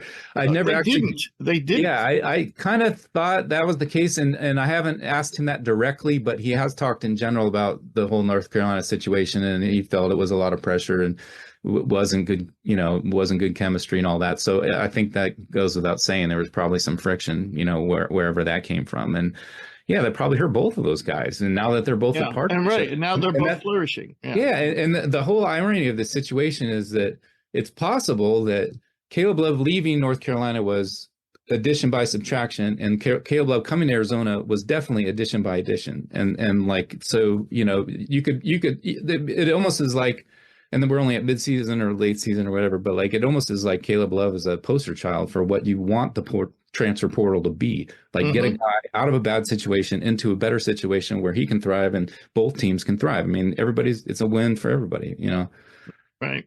So, the last interesting note on Caleb Love was when we release our next rankings, him and RJ Davis are going to be right next to each other. Yeah. I don't know. I mean, I think at the end of the day, a lot of these guys, they know they're all trying to get to they're all competitors trying to get to the NBA and all that. So my guess is it probably doesn't go that deep, but it would be interesting to see that happen. Yeah. So one more question before I pass you back to Drew is I wanted to know, you talked about the depth on this team. What non-starter has impressed you the most? And it wouldn't have to necessarily be someone who's played this year. And of course, specifically thinking of Visar. So what non-starter on Arizona's roster do you think, has the most impressive future? Well, I mean, as far as NBA particularly, or you mean? Well, no, just say college. We'll just say college. To be a college star, because there's several candidates in my book, KJ Lewis, Krivas, Yeah, I was going to say Krivas. If you're talking college, I think Krivas can be a really good college player. I think he might even have more upside than Umar Ballo if he sticks around and keeps adjusting. Especially if he can handle some stuff defensively, but. I think he's kind of, I got to go with them to the Middle East. They took a trip in August and, they played all their guys a lot. And I just thought, boy, he could be good, but I didn't think he'd play this season much. And he's been a regular in the rotation, he's right there and he's tough. He's smart. He's pretty efficient inside. And he's just, adjusting like all Europeans to kind of the speed of the game. But he's a big guy who really is pretty skilled for that size. So, if he sticks around 2 or 3 years or, I think he could really be something. And then, I think that they have another, and KJ Lewis, I think, he's actually been, I don't know where you've seen it, but he's actually popped up on some of those boards. In this day and age, and it wouldn't surprise me if he's gone, but I think he comes back and, he could be, he could be their go-to guy next year. He's already been, one of their best defensive players, arguably their best defensive player on the perimeter, at least. And, in a lot of ways, doesn't he remind you of Mathurin, including the path that he's taking? Yeah, I think Mathurin probably more athletic, maybe a little more athletic. Yeah, but Lewis probably a little better defensively out of the gate, sort of as freshman. I think Mathurin really. He was just ablaze right away as a freshman. You could see it, but he wasn't a great shooter. He didn't develop that until later, and then he became that. And I think that's what launched him as high as he went. But and KJ Lewis could be that guy, but I haven't, and I think partly because the team, they don't need him to be that volume scorer, so he hasn't been that. But he's pretty efficient. Hasn't shot great from three, but he's pretty good at. Getting to the basket. In fact, we're talking about Kylan Boswell not taking it to the rim. KJ Lewis has no problem doing that, and he's been pretty good at picking up some fouls along the way. He's a pretty good free throw shooter, and so you could see that. And I think a lot of what he does, should translate to the NBA. So I think of those guys that don't start, he might. he might have as much potential as anybody, I think, as far as that goes. I think in Jaden Bradley's kind of another kind of, I don't really know where he's going because he's skilled, he's really careful, he's a smart shooter, he's a good defensive player too, and he came out, he was like a McDonald's guy, and went to Alabama, got beaten out towards the end of the year, but I still think he's got some game. It'll be interesting to see if he sticks around because he could be. I still think he could really become a lot more of a factor too. But anyway, to long answer to your question, I think probably KJ Lewis maybe upside as a pro, and then Reeves definitely in college really stands out. So looking at the remaining conference schedule, I know that conference play has kind of been a story of like ups and downs for this Arizona team. We're at that kind of halfway point. Do you see any more potential, I guess I'll call them kind of missteps, games that could maybe present some problems for this team? I mean, I think we all agree talent-wise, Arizona is the team to beat. They've got the guys, we've just spent a lot of time talking about them, the veterans, the young guys, but in this second half of the conference, do you see any games that could present a problem where, they're going to have to be extra dialed in to make sure there's no more, red L's showing up in the ledger on their ESPN schedule? Yeah, this may be true of like everybody, but they've got 5 road games left, and I don't think any of them are a guaranteed win. They're just not. They have to go to the Colorado and Utah next week, and that's a even when those teams aren't great, that's a really tough trip because of the travel and the elevation you play at. Then they've got a game at Arizona State, and Arizona State's probably the most enigmatic, bizarre team in the Pac-12. You never know what you're going to get, but when they're good, they're really something. And then they end the season in Los Angeles at UCLA and USC, and those teams have been a little bit down, but USC, they had 2 key guys out. They had Ellis and Collier out when Arizona beat them, and those 2 guys could both be back for that game. And then UCLA is just, as you guys know, they've got a lot of talent, but it's super young, a lot of international guys, and it's taken them forever. But who knows? Maybe they get it together in that game. That game could be tough too. So there's that. I think they should be okay at home, but I think they know now that they've lost so many games on the road, 3 games in a row in the conference before they beat Oregon the other day. I think they know they can't do any missteps. So that should help them in a sense. But, so we'll see. This is a conference. They're 6-3 now and tied. Maybe they can win if they can go where they only lose maybe a couple more, they should win the league. But it might be a 14-6 tie at the top or something like that.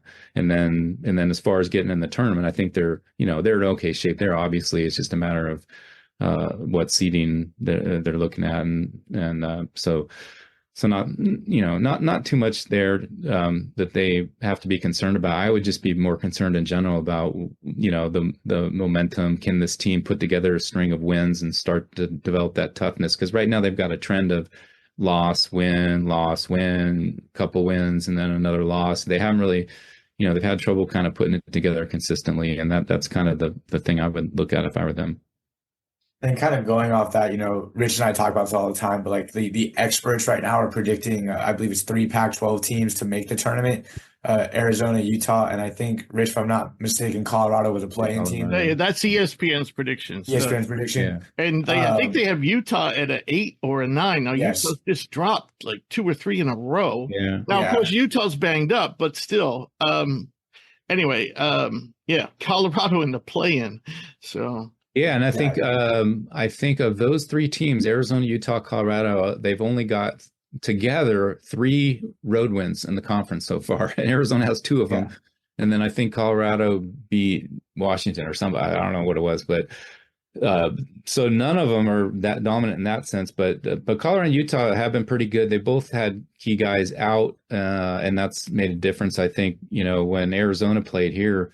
Or when Arizona played Colorado here, they didn't have De Silva or Cody Williams. They're probably their 2 best players, and so those guys, So they, if they're healthy, I think Colorado gets in. Utah, probably the same deal, maybe a notch below, and then we'll see. Maybe somebody like Oregon wins the tournament, and you know, or USC. But should they have to win the tournament if they stay in first place? That's what pisses me off. Excuse me, but you know, you give 9. The ACC is in the same dilemma. You know, they want to give 6 bids to the Mountain West. In the ACC, Mountain West loses every year, like in the first round of the tournament. San Diego State was the exception last year. Yeah. ACC seems to send somebody to the Final Four every year. And I just don't get why Oregon, I know, is as good as Colorado. I know they're as good as Utah. Yeah. Yeah, I agree. I mean, they always say, and I think it's true, they always say they don't really consider conference standings or in the tournament selection. They consider your overall resume, and if that happens to be part of it, fine. But if you're, you know, if you finish first or second, but you had trouble or you didn't schedule anybody in non-conference, you might not get in, especially out of a conference like this. So they might have. Oregon did have a decent, not a great one, but not a bad one either, in my opinion. Yeah, and I think Oregon might be helped by the fact that Dante probably, you know, who might be their best player when he's on, was hurt a lot early, and you know how it is. If you have somebody that's hurt and you lose some games and then you get that guy back and you prove that you're better with him, they'll discount those losses. So they might, I think that they might have a shot to get in, you know, either way. There's still a month, you know, a month plus still left to go. So they could definitely do that. But if they don't, I would think USC and Oregon could definitely be those, and maybe even Arizona State, but it's, you know, I don't know, or Stanford, they'd be wild cards, but certainly SC or Oregon, you know, I could see winning 3 games or 4 possibly even in the tournament and getting in that way. You know, and the key there is in the Pac-12, as you guys probably know, is UCLA. I mean, really, they have the talent to do it too. It's like you said. I mean, they're loaded with talents, just very young and inexperienced. They've been playing better though. They have. And that's not a surprise, because those guys they're good. I mean, I don't know if you guys are junkies, you know, but like you probably see more of like the European U20s and the under 19 World Cup. Like they have that a couple guys, both Burke, I don't know how you say his last name, and then Burke to Joe. I mean, some of their guys, they were pretty well regarded, and Mara, and then it's just kind of like Reeves is doing here. They got to adjust, and I think Cronin's had to pull them all together. They lost all their senior leadership. It was a huge adjustment. So it's not surprising. I think, you know, most of us picked them to finish 5th or 6th because we knew it would take a while, but they could be pretty tough towards the end of the year, you know, and I don't know if they could win a tournament. I think the other key to winning that tournament would be, preferably you got to finish in that top 4 and get a bye. So right. You know, if you finish 4th and you don't have a good at-large resume, that's a path that's pretty realistic. And I think Oregon's done that. Actually, Oregon's done it, finishing lower than that and winning 4. I think twice they did that.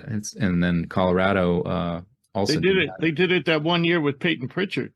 Yeah. There's just something about them in the Pac-12 tournament. I don't know what it is, but yeah, they're definitely they're always kind of a, you know, team to watch. And then I guess kind of going off of March, you know, with Arizona, at least the last couple of years, there's been some ups and downs when it comes to the tournament. I mean, going back to 2016, there's been, I think, 3 first-round exits. They didn't make it in 2019. There's been some Sweet 16 runs, but, you know, I know this is only year 3 of Tommy Lloyd's kind of tenure, but if they do have another, you know, one and done or don't get out of that first weekend, you know, what do you think, I guess, the discourse is going to be around the program where it stands? Because the talent has been there. I mean, they've been a 1 and a 2 seed the last 2 years, but overall relatively disappointing when you really break it down. Yeah, no, they'll definitely be a first weekend exit would not be accepted very well. There's no question about that. And I think Lloyd knows that, and he's really stressed about, you know, again, getting them more margin for error, having a little more ways to do it so they can adapt when somebody like Princeton comes at them like they did last year. And I think he has a little bit in that in this team. They should be a little more able to handle a match like that.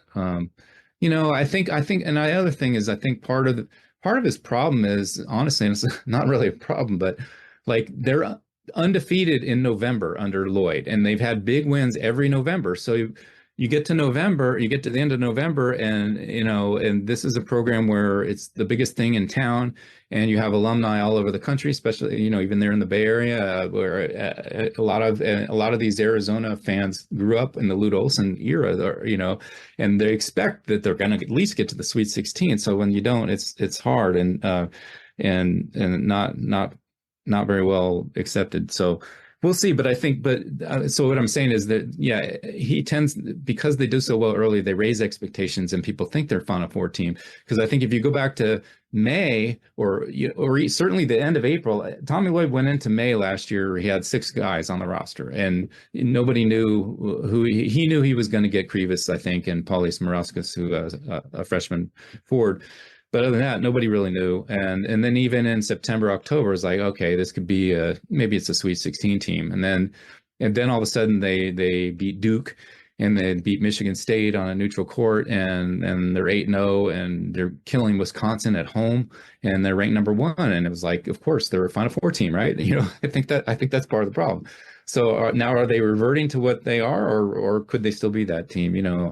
We'll see. But I don't know. I kind of think they should be versatile enough, and they're veteran enough. Those 2 key grad transfer or transfer we talked about, Love and Johnson, I think are the kind of pieces that aren't going to be afraid going in the tournament. They're going to be aggressive. They're going to set a tone.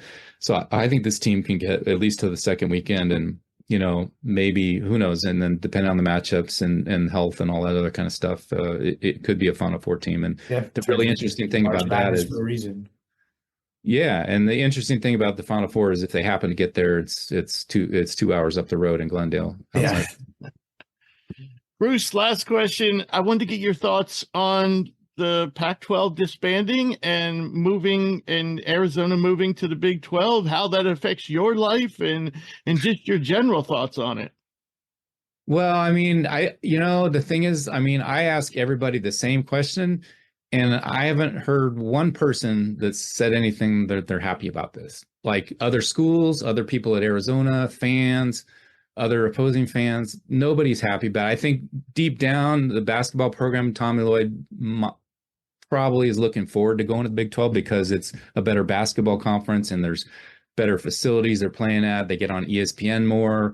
I think that, some of the coaches kind of privately grumble in the Pac-12 that everybody's playing on Saturday and Thursday at the same time, and they're having to put games on Pac-12 networks and FS1 or whatever. And, they want to be on ESPN on Monday night where they can get a good rating. And so that's important to them. So I think that's the only positive. I think everybody else is not really wild about it because, I think the travel I think for Arizona, the travel isn't as bad as some of the other schools, because Arizona, obviously, and Colorado particularly, they're on the verge of Big 12 country anyway. And in fact, even Lubbock, Texas is probably closer than I think it's even closer in the Bay Area to here.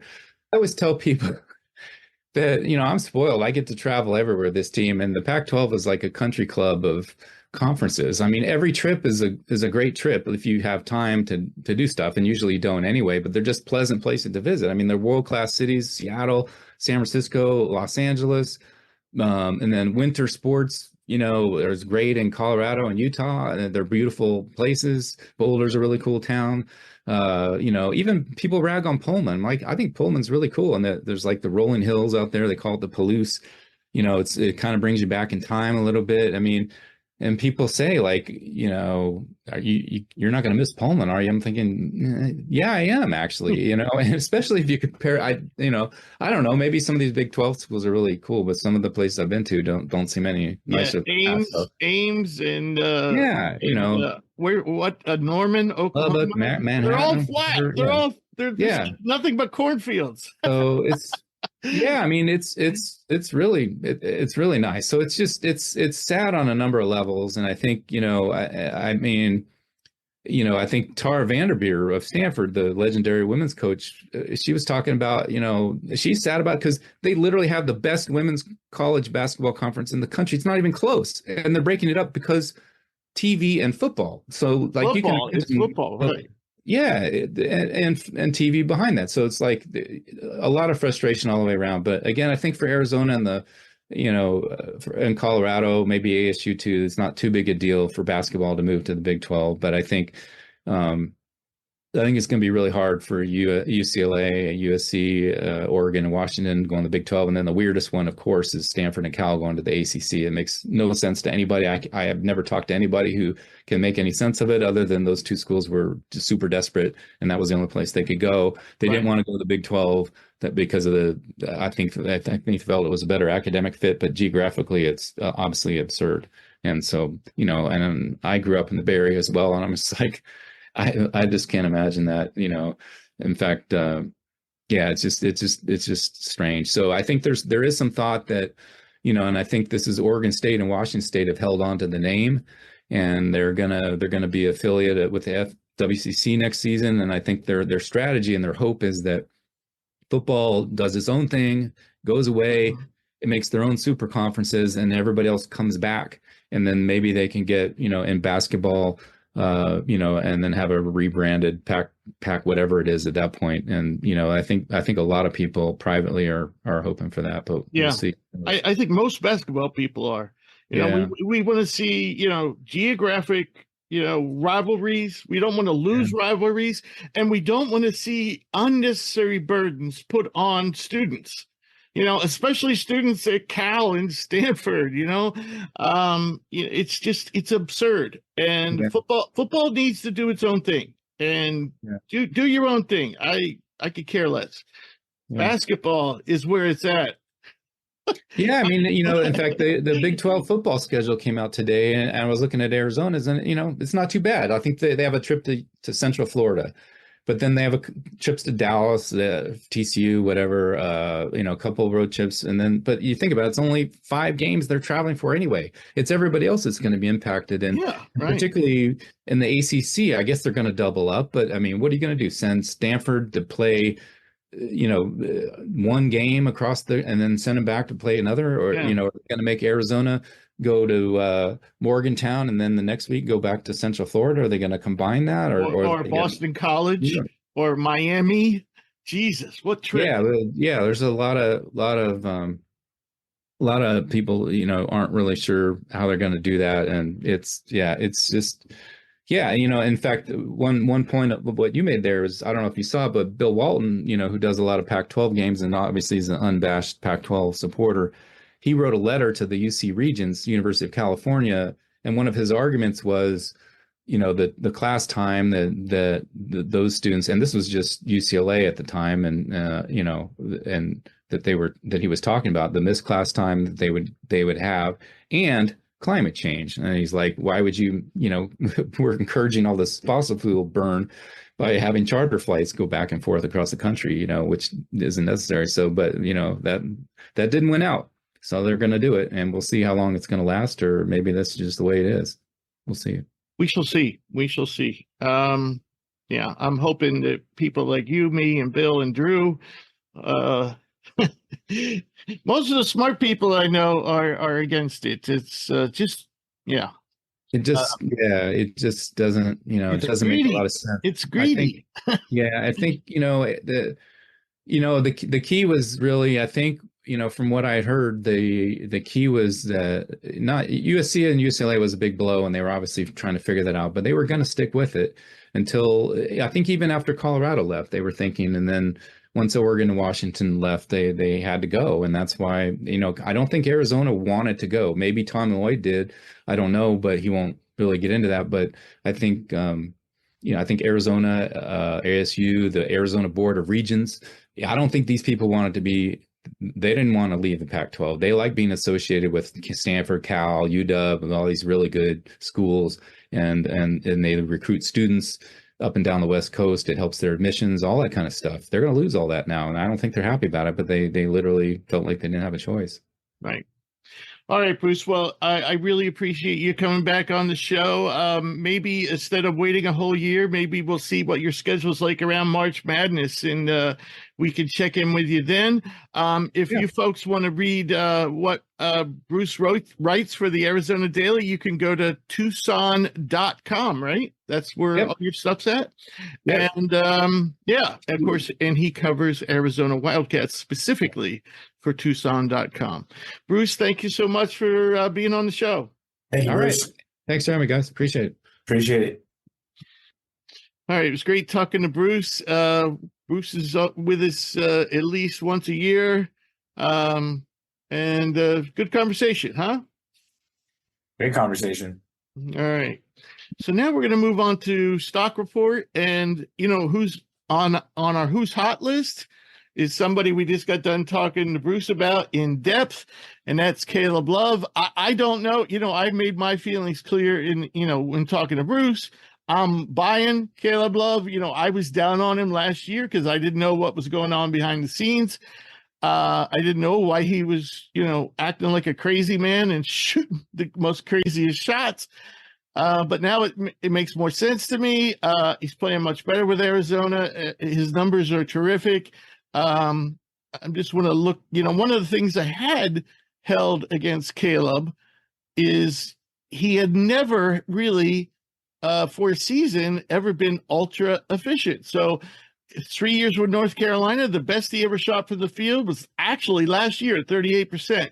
This year, he's up to 45. The best year he ever shot from three at Carolina was 36%, and he had 2 years under 30%. This year, he's up to 35. He's also averaging a career high 19.3 points per game. He's also 3.1 assists with only 2.1 turnovers, also 4.7 rebounds. So I'm buying on Caleb. I think at this point, at his age, this is his fourth year. I think he's definitely an NBA player in the fact that he can score. I think he'd be able to score at the NBA level. Can he be efficient? I'm not so sure because historically, if you total up the 4 years, he's still not a very efficient player. But, I think of him along the lines, you remember Marshawn Brooks for the Nets, who was like a scoring machine but didn't do much else? Or remember the kid from Arizona who played for the Knicks a little bit? Really good athlete, scoring machine. They had him on Alonzo Trier. Yeah. And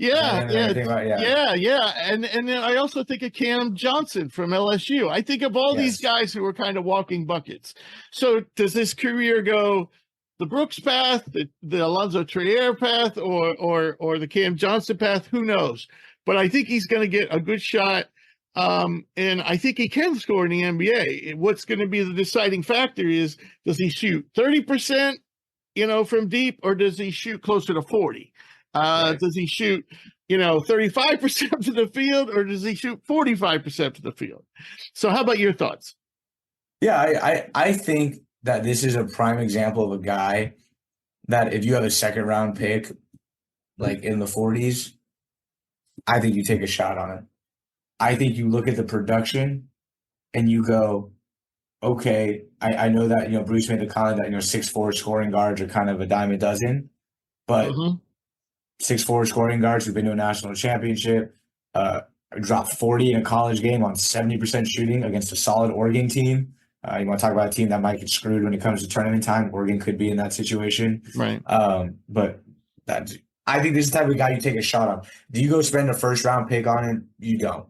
The age, you're really banking on the scoring because you're not getting an elite playmaker, you're not getting an elite defender, you're not getting an elite rebounder. But again, if I'm in a position where I've got the 45th pick and it's like he probably will need some seasoning at the G League level, but if 80% of his college production carries over, I have a guy that could be a second guard off the bench, maybe give me 6-7 points a night, and every once in a while in the NBA, Caleb Love could probably score 20 with snapping his fingers. but you know what I mean. But like over the course of a season, could give me 7-8 points, and again have a chance to have every couple games give me 18 or 20 off the bench. I would take that risk. He's a pedigree guy. who, he came from he's a high pedigree prospect out of high school, played at UNC, is now at Arizona. So it's not like he's doing this, at some small little rinky-dink school. He's done this at two of the powerhouse programs in college basketball. I 100% would be comfortable spending a second round pick. If this was my second or third guy that I brought in on draft day, I think that's a pretty good get.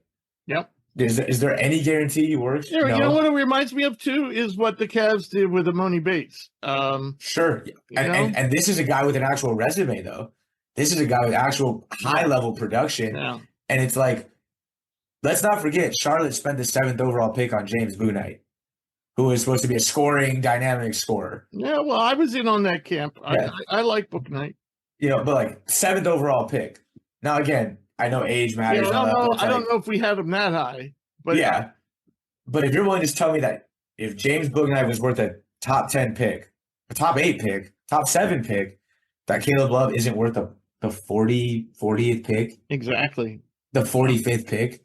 I just think that this is the type of guy, to me, that's textbook, that if you're going to roll the dice on, and this is going to be the second or third guy you bring in on draft night, maybe this is your second round pick because of some trades, I'd be very comfortable taking a swing here. Because if he doesn't pan out, you didn't invest a high stock. And if you do, you're like, all the signs should point to this kid has a chance to make it. So, yeah, I think stock up in the fact that, you have made the comment, Rich, that he's not on anybody's top 100. To me, that's absurd. That, to me, is absurd. Not saying he has to be a first rounder, but if he's not in your 60 to 40 range, it's kind of like, okay, what else does he have to do? Right. All right, we're going to talk about another Pac-12 guy, and I don't know if this is the case now, but I know going into this weekend's games, Jaylon Tyson, Cal's Jaylon Tyson, a 6'7" wing, athletic wing, was leading the conference in scoring. Now, Jaylon went in the win over Stanford. He had to leave, I don't know, maybe at the 8-10 minutes left to go in the game with cramps. He tried to return at one point. He cramped up really bad. They tried to roll him out, but it was just too late in the game for him to get over the cramps. So, but still had a solid game in that game. Stood out for his shot creation, and it's kind of funny. Up until this season, he had pretty much been known as for his defense and his athleticism. But just to look at his before the Stanford game, he had scored at least 17 points, 8 games in a row. 7 of those 8, he had at least 20, and in 2 of those games, he had 30. So Tyson has really blossomed in his 3rd season in college. Some of his numbers going into this year: 49% from the field, 37 from deep, 79 from the free throw line, 7.2 rebounds per game, 3.2 assists, 1.5 steals, and 0.5 blocks. Again, versatile, great shot creator, very athletic, can score at all 3 levels. And I know other sites seem to be pretty high on Jaylon, so I don't think that we're seeing anything that I think everybody else is jumping on the Jaylon Tyson train at this point. This is a kid who was a 4-star coming in, number 35 in the composite rankings 3 years ago. So it's not somebody who's been off the radar, but this is really the first season he's been allowed to really flourish as an offensive player. Yeah. I was really high on this pickup. Obviously, I'm a Bay Area native, so Cal basketball. I don't have any loyalty to the program. I always grew up more on the Stanford side of things just because I'm on that side of the Bay. But Coach Mark Madsen, if you're listening, more than happy. Cal has been on my radar of a place I'd like to work. I think it's an up-and-coming program with an up-and-coming coach, so I'm going to plug myself there. But I really like this addition because last year's Cal team was not a good team. Last year's Cal team, I think you can make the argument, might have fielded like two like legitimate Power 5 players, if you're being like guys that really belong at that I mean, level. they were one of the worst teams in the One of the country. worst teams. They were not good. A lot of guys on that roster felt like they would have been 7th or 8th guys on a good like not a good college basketball team, and they were like the starting star players. This felt like it was a perfect situation for Tyson to come in to really be the dude, and he has been, and he's passed that test with pretty much flying colors. I know the wins haven't been, the win. They're still looking for the wins. They're better than last year, unequivocally. They have some good wins this year. They do have some bad losses. They lost to Pacific, who was held to 28 points a couple of days ago. 29, I believe. 28 or 20. I think it was 28, but regardless. I was going to bring that up later in the show because that was an incredible number. Yeah, I was mind-boggling. But anyways, it's really great to see him flourish because we're seeing him leverage the athletic ability. My favorite part about his game has been like he's putting up points, which, isn't surprising for the athletic ability, the fact that he is that kind of the alpha on the team. But he's doing so many, like he's shooting the ball okay, not great, but he's had some solid shooting performances, which is nice. He's rebounding the ball really well. He's got a handful of double-doubles on the year, a couple other games where he's really close. He's showcased some passing. I mean, the turnovers are a bit on the high side, but he's at least showcasing some abilities to get other involved. I watched when they lost Arizona. I watched when they beat Santa Clara, and I watched when they went to OT against Washington State earlier, like a week. I think that was last week. And in that game, he had 5 assists, only 1 turnover, moved the ball super, super well. Again, Washington State's not a gauntlet opponent, but he's doing a lot of different things on the court. He's leveraging his athletic ability. And, yeah, I'm definitely buying. I think my biggest knock on him is he tends to do too much, but still, yes. This is still a pretty limited Cal team. For those who don't 100%. Know, Devin Askew is out for the season again. Yeah. This is 2 seasons in a row. He hardly played this year. Last year, he was one of the only bright spots on that team last year, and it wasn't right. He wasn't even like a bright spot. He was just right. But still, we're talking about a former 4-star kid, absolutely, who was expected to be the lead guard there. So there's still Cal can struggle to score because they just don't have a lot of weapons. But the team is like night and day. I mean, he's a big part of that. I mean, I think it's pretty unequivocally he's the primary, not the primary, but he's the first thing you think of why Cal is better. Jaylon Tyson. Oh, for sure. Is a legit All-American candidate. You have an All-American candidate. You have he's a lock to, unless he completely goes off a cliff, is a lock to be the first team All-Conference dude on a team that was bad. They sucked last year. I saw them a couple of times because I'm in the area, and I'm telling you, Askew might have been the only guy when he was healthy that I could say, yeah, that guy's probably a Power 5 player. Everybody else are like, okay, you might be the 8th guy on like an okay team and like maybe the 5th or 6th guy on an okay mid-major team. So, yeah, I'm really glad that he's on here because he's been absolutely balling. And it'll be interesting to see what he does because I don't know how much higher his stock can go, to be honest. Like, I think the only thing he can add to his resume is to start winning. And for that to happen, he'd have to stay at Cal another year and hope that Madsen can continue to bring in players. So yeah, I think right now he's a borderline 2nd-round pick, and I think if he stays another year and the team gets better around him, he can move up to a 1st-round pick. Yeah, I agree. So it'll be interesting to see where his mind's at. Like, does he go? Right. Do I strike while the individual iron is hot? I'm playing well. I'm showcasing reason. I'm showing up on boards, or does he? To a degree, I don't think he's going to go off a cliff per se, but roll the dice to go, do I come back again, hope the team is better, hopefully win, and on top of that, continue to play at a high level? Because if that's the one thing he's really missing right now is the team just still isn't really winning.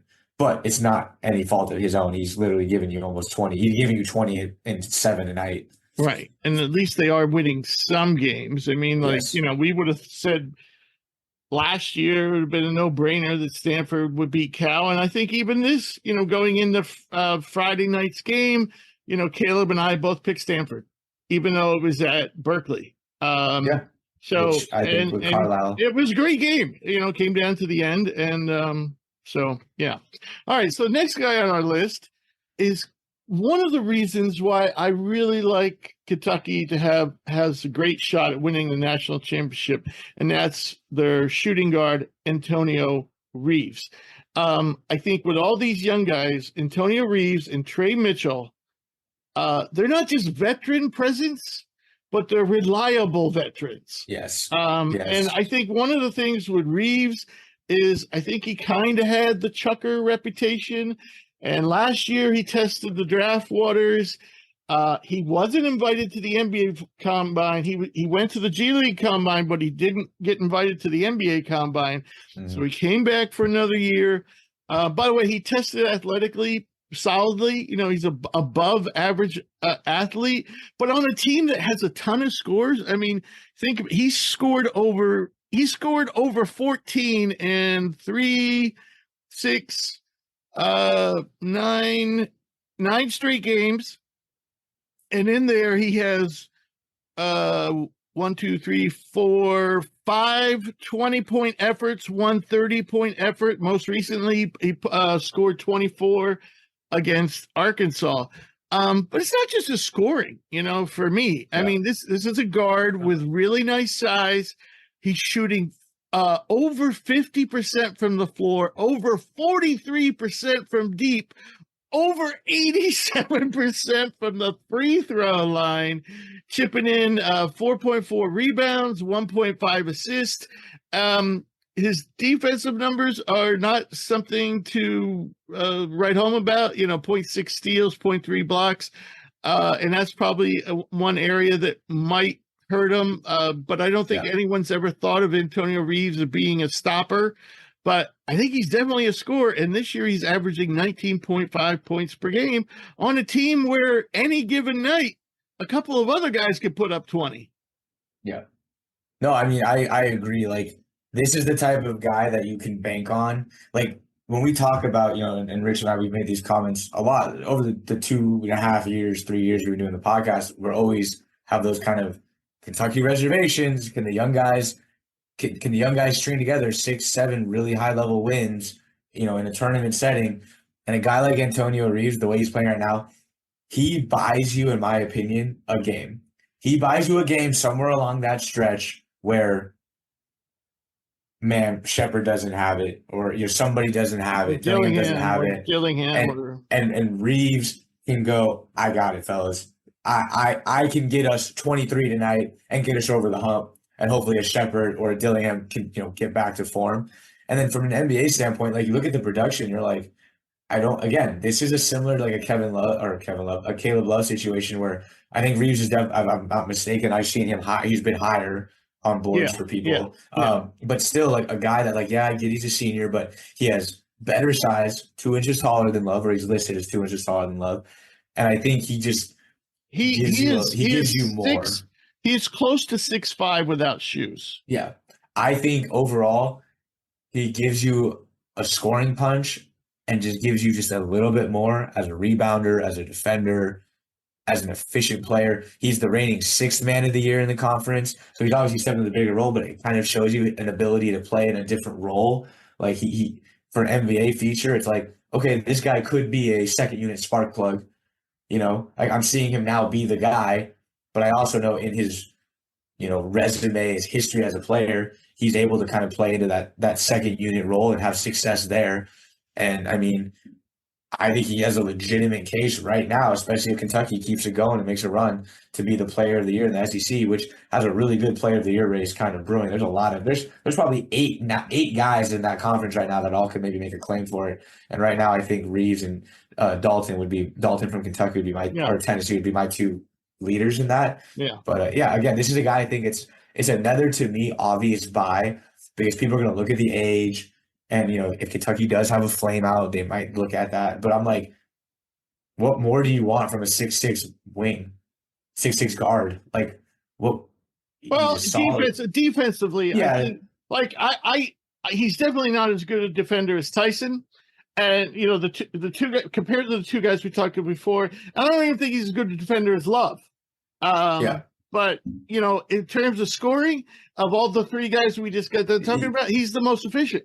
Yeah. And I personally don't, I mean, yeah, I agree. He definitely doesn't have the defensive upside of like a Tyson does, because Tyson's, in my opinion, is bigger, better athlete. Yeah. And I don't, longer. Yeah. and I don't think he's a terrible defender. Like, I don't look at him and be like, oh, dude, you're a cone.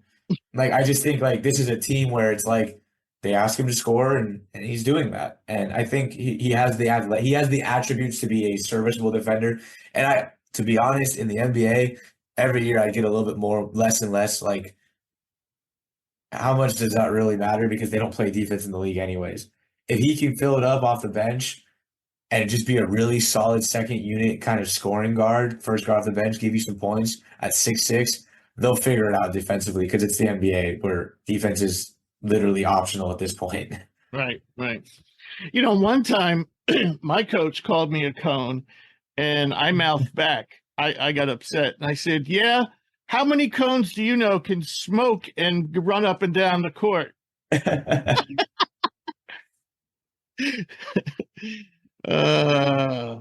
There. I was the best. I was voted in the conference the best on court smoker in the league. All right. So moving right on. But I think we're both buying. But as I said, you know, it all depends on who's going to be in the draft, who's not going to be out. But I think, as I said, Reeves, most efficient of the guys we've talked so far. He certainly has. I think he has the scoring potential, the 3-level scoring as well. So yeah.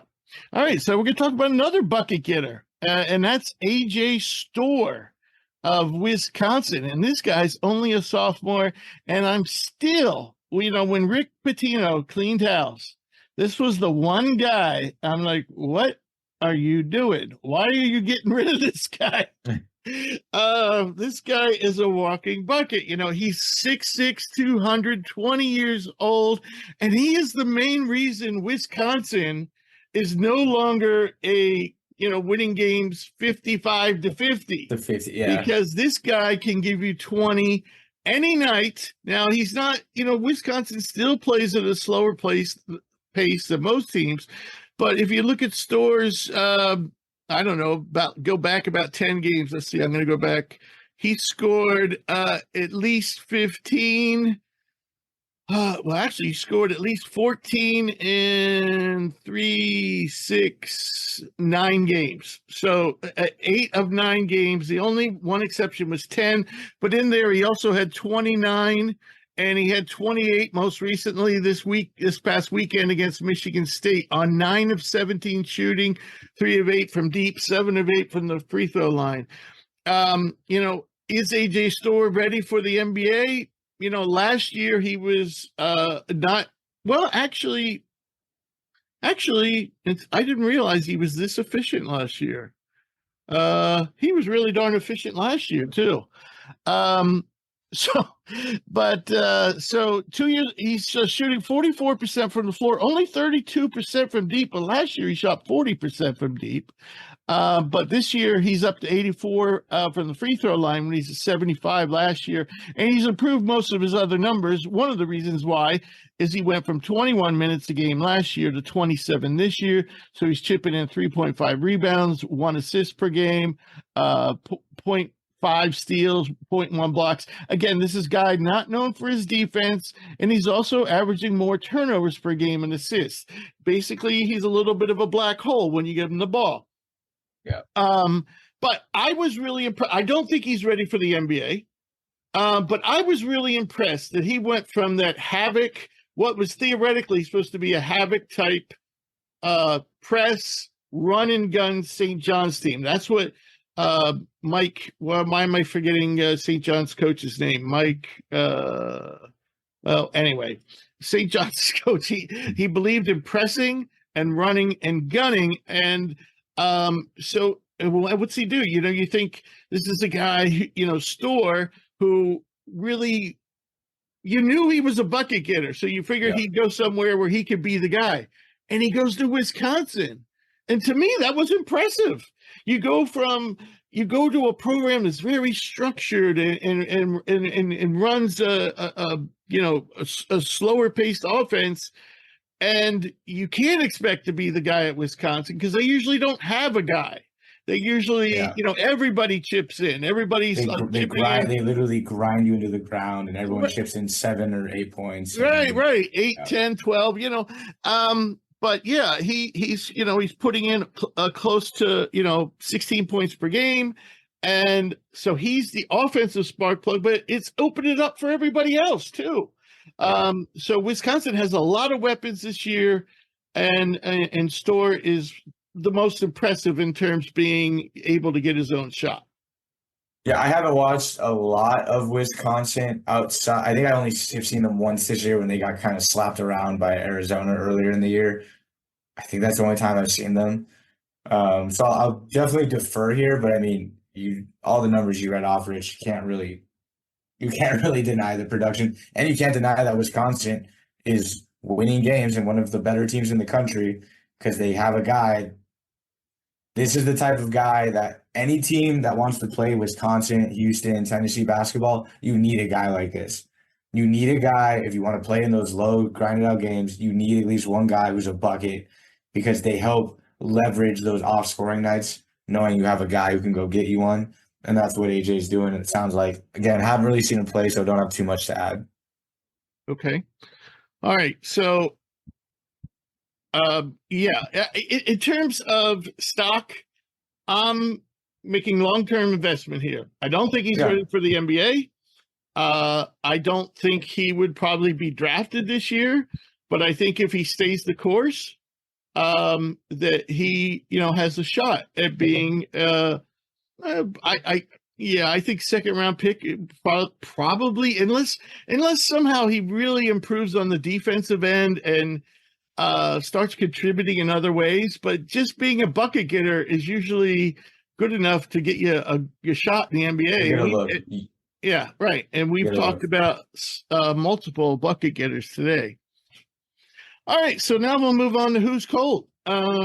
So I guess everybody on the who's hot list, we at least were buying at least a little stock. Yeah. So now who's cold? Kobe Johnson. USC dropped another game this weekend to UCLA. And Kobe was, to me, at the start of the season, I think we had him maybe late 20s, early 30s, and he's been dropping down our board. I still think he's draftable, but he's getting into that range where you're starting to wonder. Now, what you do have is a tremendous athlete, a tremendous defender, and you were hoping that his offense, would come along.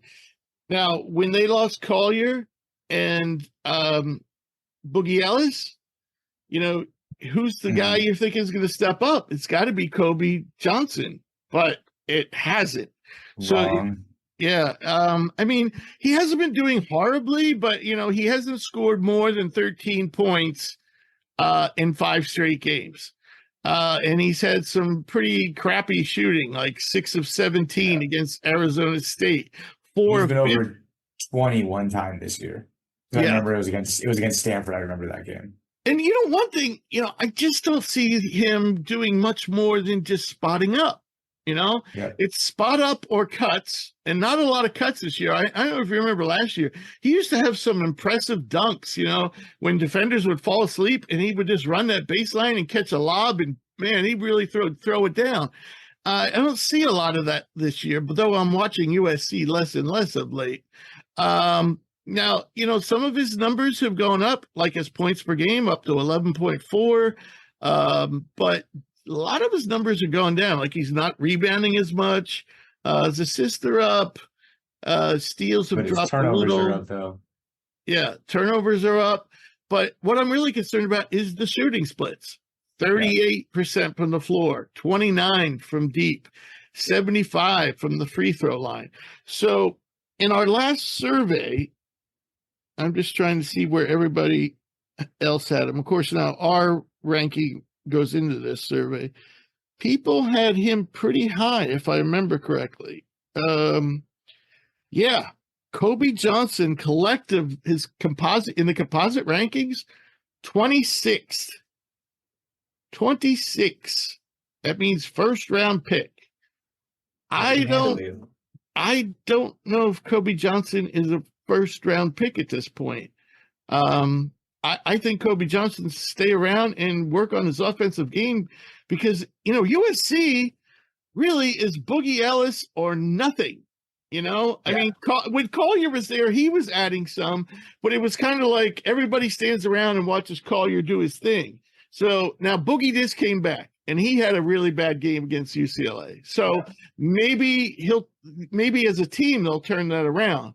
But you thought Kobe Johnson was going to be that third guy, and he's still playing pretty good defense, still contributing in different ways, but man, offensively, it's just not been pretty. Yeah, this is a pretty easy sell for me right now. I'm not selling everything and telling you abandon ship because, like you said, the physical tools are still enticing, and every couple games he'll have a moment or he'll put up a stat line that are like, okay, that's what I was expecting. But I mean, I don't know how you look at a guy who everything should have been set for him to improve this year. Even in just the small recent narrative, like you said, Rich, of well, hey, those two guys were out. You have a chance to be the guy. Maybe you don't win the games, but maybe or you have even a chance when they're to be in, they're in, there's no attention. Should be very little attention on him. You should be getting the third defender. No, that's tough to say. You should be you're not getting the primary defender most likely. Right. And so it's he's shooting well under 40%. He's at 38%, but that's not great. And it's everything is down. It's the minutes are up, but everything else is down. And it's for playing more minutes, he's only taking one more shot a game, but he's shooting almost 10% worse from the floor. He's taking a lot more threes. Like you said, he's kind of turning himself into kind of a spot up. He's shooting almost 5 threes a game. And I'm with your athletic ability and the way you would assume the court would be, with dynamic guards, you would assume you'd be able to, like you said, cut, slash, put the ball on the deck, hit the occasional three, but he's not doing any of that. His free throws are down significantly, and he's shooting the same amount. So I don't know if it's just mentally. I think in general, I think USC is Arkansas West. Yes, I was going to say, I think this USC team might be kind of checked out. There's been talk all year of dysfunction on this team, and we've seen it when players that we expect to do well, and and we know are talented, there's usually almost always something going on. And I think we're dealing with another dysfunctional team. Might cost Andy Enfield his job. Maybe, I don't know. He's bringing in some really nice recruits, but he's really not going anywhere with them. But I don't know. I mean, this year has got to be ultra disappointing. For sure. They're one of the biggest disappointments in the country. Right. They came in number 13 in the poll. Are they any worse than Arkansas, though? I don't think so. Oh, no. I think Arkansas is probably pound for pound the biggest disappointment. Just the names alone, and then the success they've had the last 2 years. But yeah, this team is it's got to be close. I mean, they were a 13-14 team in the preseason poll. They had Collier, Bronny James coming in as these big splashy freshmen. Boogie Ellis was back in town. Kobe was back in town, and they've been bad, really bad. I've seen them play a handful of times, and I'm for example, they really struggle to score, but they also sometimes play bad defense, which you're not can't do both of those things. But you're not used to seeing that at USC. Andy Enfield's teams usually are one of those teams that keep you in the 50s. Maybe. Yeah, I mean, especially having the last couple of years hitched their wagon to the Mobleys, who are long, big, athletic. Yeah, I mean, this to me is a sell. Again, I'm not. I'm selling at a first round price because I think I'm going to make a profit because he's not going in the first. I don't see him going in the first round, maybe the second round, but I am hoping he comes back, and maybe it's not at USC. Depending on what the dysfunction is there. I agree. This is a pretty easy sell. This isn't a clearance sale. Get rid of everything. No, I still believe in him. Just. something's not right now. But like you said, it's hard to gauge a team like this because it's like nothing's going right for anybody. It's not like they're winning a bunch of games and he's the odd man out, and you're like, damn, it's just he's third wheeling for the it's the Boogie Ellis, Isaiah Collier show. He's the odd man out. It's literally like they're all been bad. The team's been bad, and he can't seem to get going. I'd be more confident in buying or at least holding if like they lost all these games without those two, but he like stepped up to the occasion. He didn't even step up when they needed him to. So it's like, okay, clearly there's something in the water inside that USC locker room where I think just as a unit, that team I think is checked out for the year. I think mentally they're done with this season already. Which is a shame, a real shame because they're got a lot of talent. Yeah. All right. So now we're going to move on to somebody whose draft stock may fall more than anybody else's, this year. When you think of Justin Edwards from Kentucky, I mean, this is a guy that was generally on most people's boards, including ours, preseason considered, I consider him a top 5 pick. And now he's in danger of, I think we're going to next release, we're going to have him in the 50s. And I, unless something changes dramatically, I expect to drop him even further. I mean, he has barely contributed in so many ways. I mean, he against Arkansas 0 points. I also heard he had like a sore knee or something. Game before 2 points. The game before that 6, then 2, then 8. I mean, the best game he's had recently was in the blowout of Louisville where he got 13. Also chipped in 7 rebounds per game. And at that point, you were like, oh, Justin Edwards is waking up. And then he went back to sleep. There's just not much you can say about this very athletic player. I mean, he's decent from the floor at 45%, but he hasn't shot threes well. He's been okay from the foul line, 71%. But he has more turnovers than assists.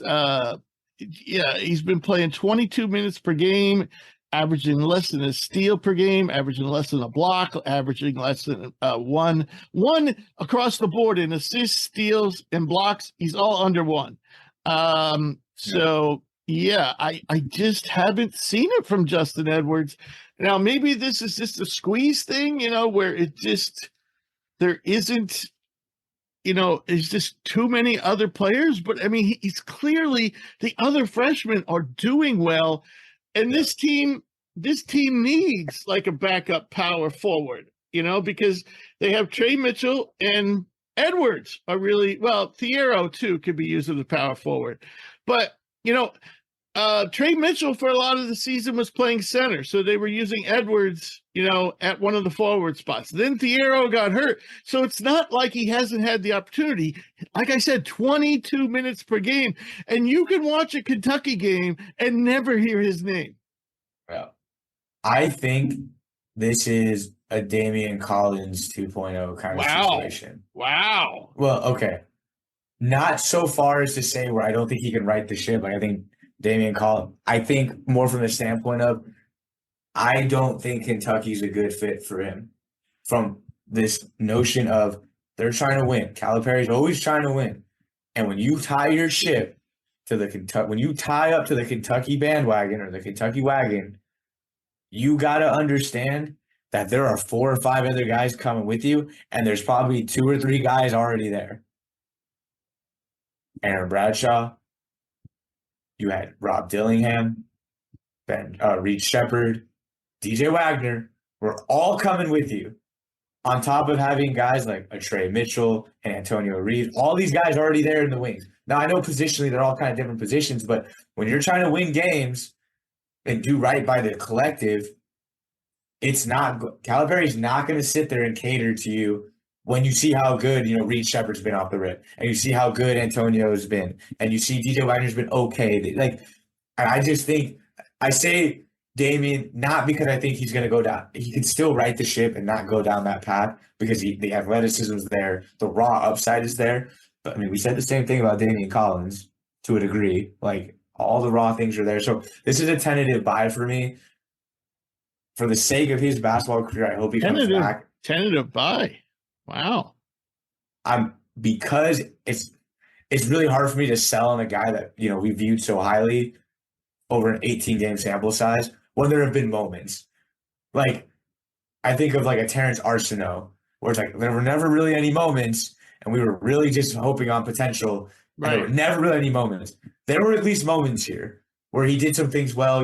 He was okay against Miami when they blew Miami out. He was Louisville, again, it's Louisville, but like he showed me something.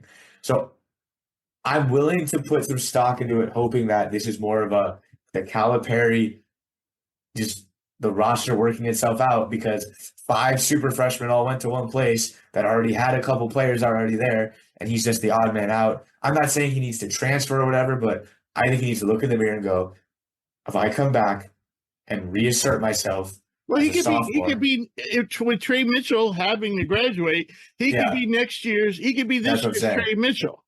Yeah, that's what I'm saying. So it's a tentative buy only from the standpoint of I think it's too early to go from a guy that we viewed up here and go, 18 games, you're out. Has he been good? Absolutely not. But at least he's shown me moments of something that I can grasp onto. And just I understand that this always happens in these Calipari systems. Someone always gets left behind. Right. And I think this year, this is who's getting left behind. Okay. But again, I get what you're saying. In the composite rankings, now of course we did them like 2 weeks ago, but he was number 35. And from that perspective, I'm selling. I'm selling because I think by the end of the season, he's going to be lucky to be on anybody's top 100. Or if he is, he's probably going to be greater than 60. And now, do I think next year he could be a lottery pick?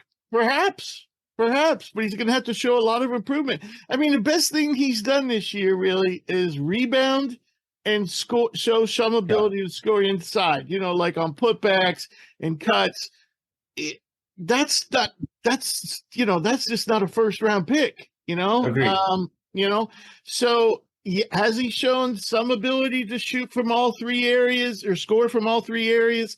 Yes, but not very well. I say come back next year, be this year's Trey Mitchell.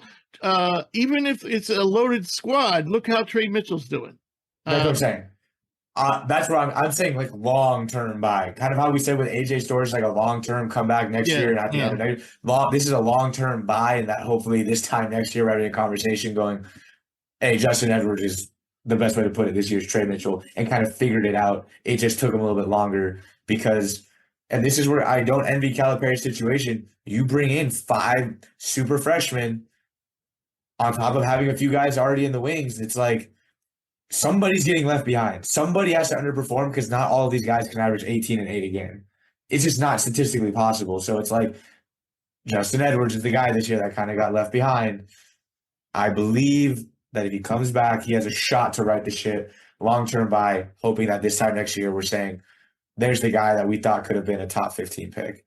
But I could be way wrong on this one because as it stands, he hasn't shown much of anything. Right. So it always pains me when a former guest ends up on the Who's Cold list. And so Miles Kelly, who we talked to preseason as part of our ACC preview, Georgia Tech's guard, we expected Miles to make a significant jump. And I think the team is playing better, though their record, they're around 500. But I think the team is generally playing better. But Miles, as a sophomore last year, averaged, 14.4 points per game. And he took 7 threes a game and shot 38%. And also shot 90% from the free throw line. He was expected to take a big jump. And maybe I think he was preseason, I believe preseason all ACC. And it just hasn't happened, even though the team is much better around him. He's not shooting well. He has the ability to create his own shots and also shoot off the catch. But this year he's only shooting 28% from deep. He's only shooting 35% from the floor. and his assists are barely greater than his turnovers. But what I think the most telling stat is the free throw line. He's 70% from the free throw line last year after shooting 90% last year. So, I haven't talked to Miles since we interviewed him, which was, months ago. It was back in November, I believe. But I got to wonder if this is a case of, Georgia Tech expected to not be in the very bottom of the conference. They expected to be more in the middle. Yeah. And yet they're back and it's a new coach. They've changed coaches. Josh Pastner is replaced by David Stoudemire. And the other thing I wonder is how much performing, going into this year, everybody was talking about Miles being a draft prospect. And I wonder how much that is weighing on him, to perform. But whatever it is, he's not performing. So for me, Miles has never been in our top 100. He was, I don't know, probably maybe between 100 and 120. But now he's in danger of falling off our top 200. Now, again, do I believe he has talent? Yes. But it's just not happening this year. And I really scoring is really his calling card. And if you're, only shooting 35%, from the floor, I don't see you getting drafted. Yeah.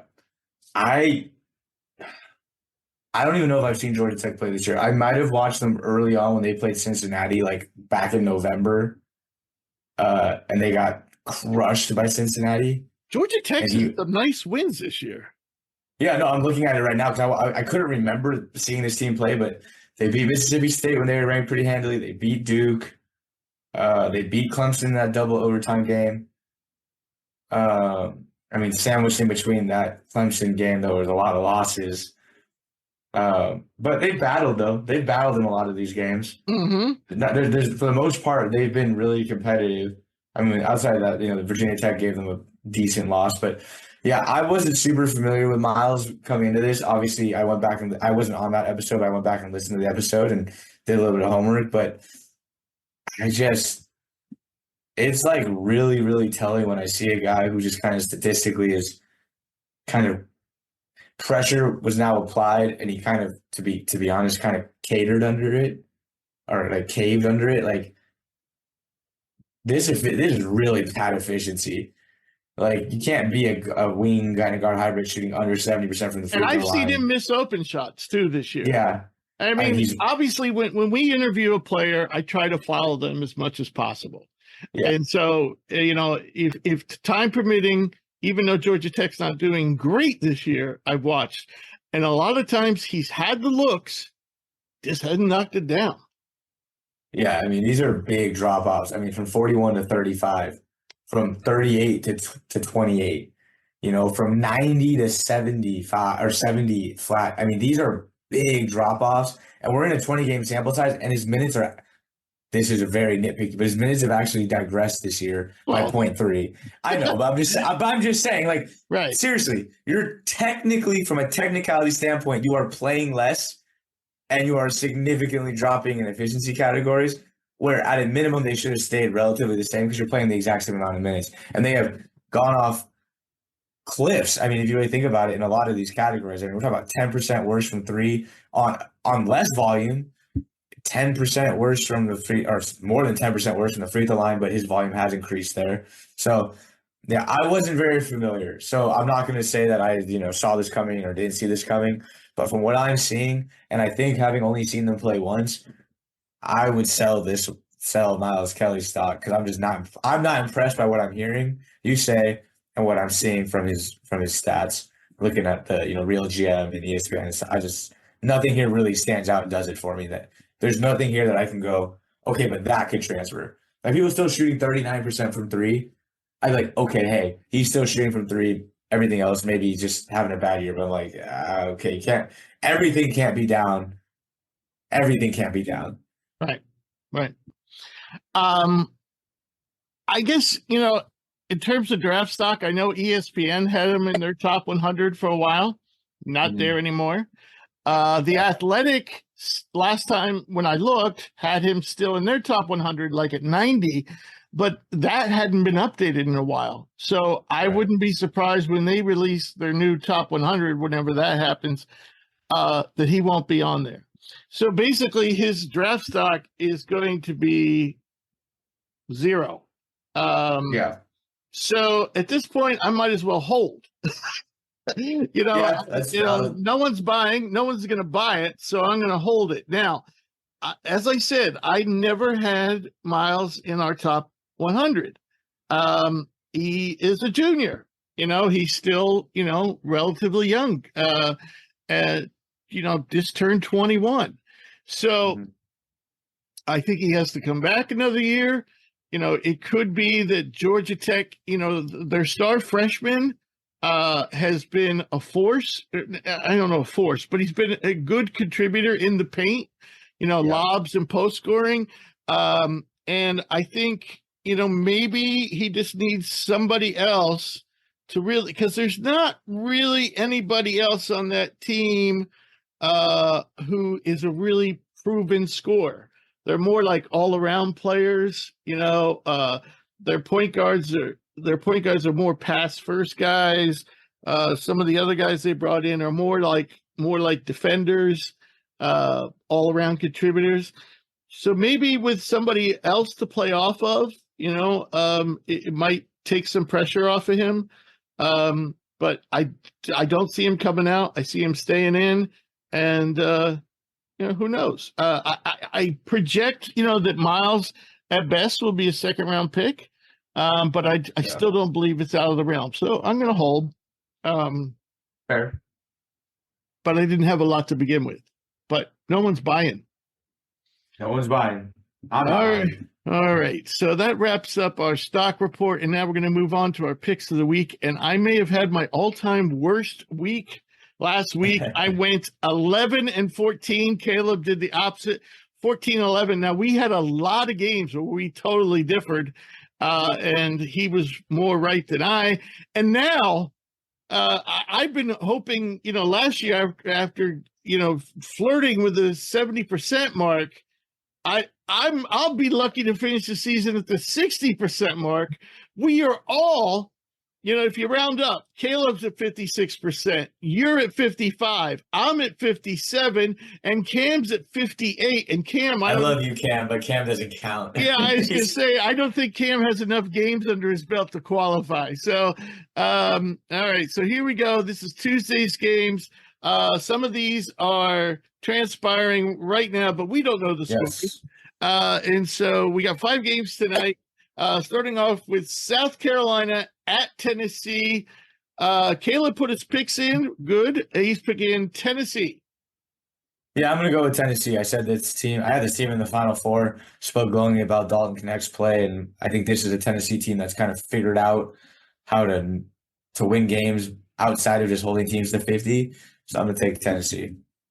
I agree. I agree completely. I said I was starting to believe in South Carolina, but I still think they're kind of like, okay, maybe they're a tournament team, but I don't see them going far in the tournament. For sure. So, all right, now we have 2 ranked teams, 15th ranked Texas Tech at 25th ranked TCU. Caleb going with TCU. This is a tough one. This is one where I'm going to go TCU, and the big decider is going to be because they're at home. Here's the thing.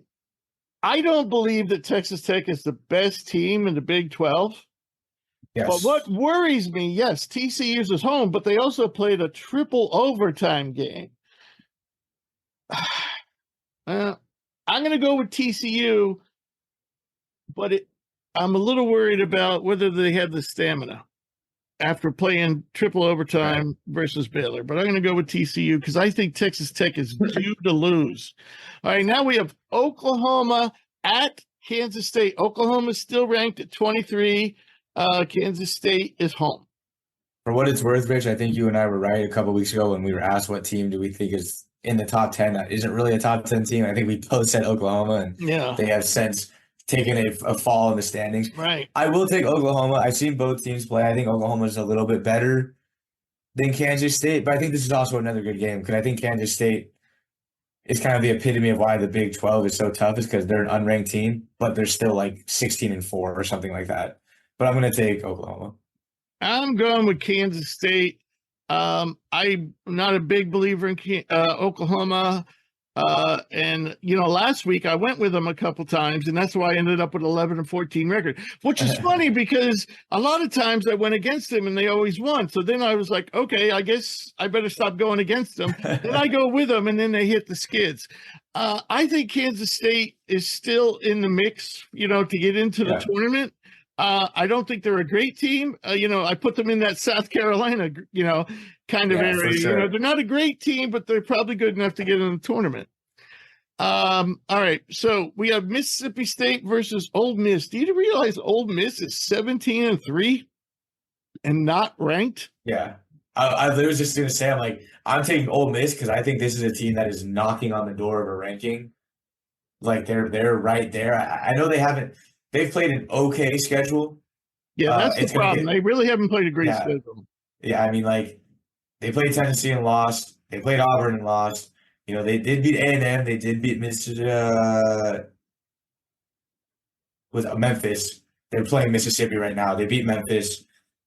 So I think the resume, while it's not super loaded with talent, I think Ole Miss is still the better team here. Yeah, I think Ole Miss has more talent and they're home. I got to go with them. I like Ole Miss.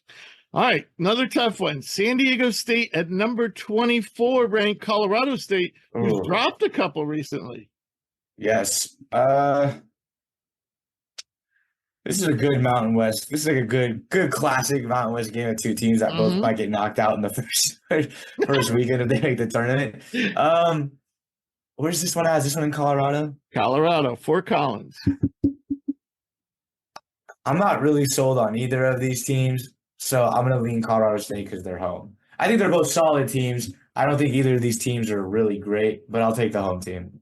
I'm taking San Diego State. I think overall they have a lot more talent. Colorado Colorado State seemed to me like doing it with smoke and mirrors. They have like two good players. They have two good players, and I'm like, how do they keep on winning these games? I think San Diego State could roll out 7 or 8 good players, and they're underachieving. And Colorado State to me has been overachieving. I'm going with San Diego State, even though it's in the mountains. All right, now we go to tomorrow's games, and actually it's kind of a crap slate for tomorrow. Though I think Kentucky plays Florida, and I didn't put that one on here. But all right, so we got St. John's at Xavier. I haven't really seen a lot of either of these teams this year. I'll take Xavier. At home, I haven't really seen either of these teams. I'm not super confident in this pick. I'll take Xavier though. Xavier just got blown out, embarrassed. Yeah, I saw that. Embarrassed by UConn. And I'm telling you what, this is Xavier team. I don't know why they can't quite put it together, but they have 3 good guards. They have an impressive freshman forward in Swain. The only thing they don't have really is a good center because all their centers are hurt. Right. But I still think they have enough to beat the Johnnies, who are kind of up and down, like a lot of those Midland Big East teams. All right. We also have Wake Forest at Pittsburgh. Oh, I'm going to take Wake Forest. I think this Wake Forest team is actually really talented. I think this Wake Forest team is a talented squad. I know we talked about Hunter Salas a couple weeks ago. Afton Reed's coming along, and I just am very familiar with those two because they scorned me like a scorn lover. But I'm not going to hold it against them. I think they're playing really good basketball, and I think they're just the better team right now. I'm going Wake Forest. Yeah, I do too. I really – yeah, Pittsburgh just lost one of the Diaz brothers for the season. I did see that. I think they lost Jorge, who's the one who doesn't play as much as his twin.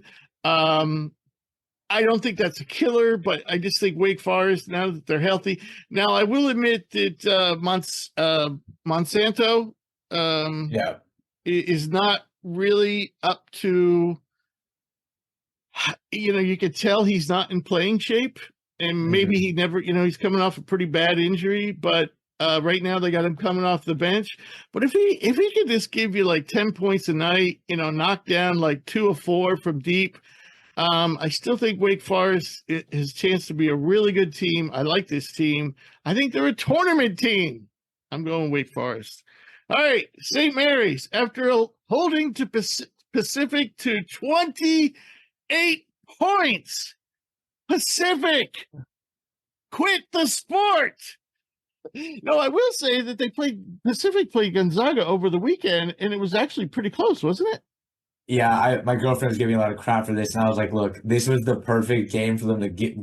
I'm like, how embarrassed they probably were? They were probably just happy to be back home, and we're like, it was a total trap game for the Zags because, like, when you get embarrassed that bad, particularly on the road, I don't know if it's possible to be that bad again at home. Like, I feel like you almost like the gods of the sport owe you, like, okay, hey, you're not gonna win this one, but we're not gonna let you get just absolutely shat on.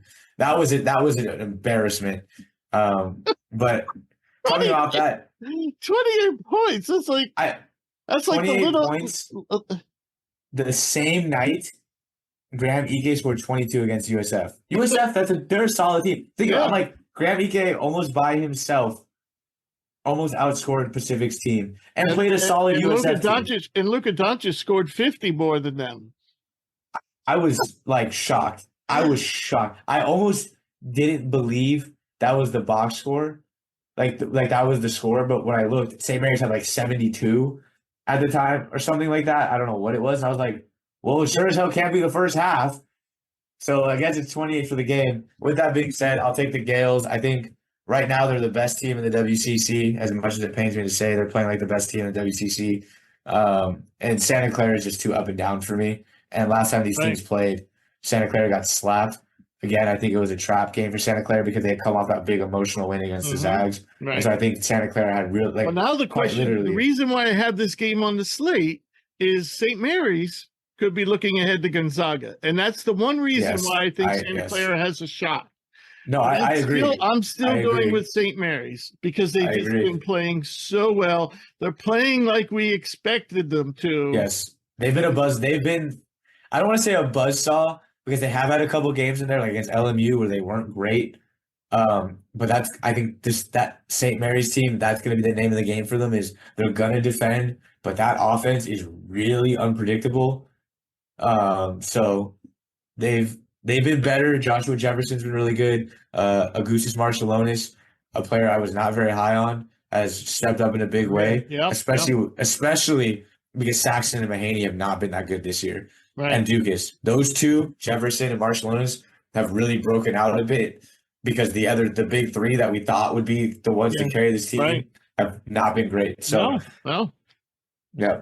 All right, so now we move on to Thursday's games, and we only have one. We have Oregon at USC. The only reason why USC is on here is because there's a limited number of Thursday night games.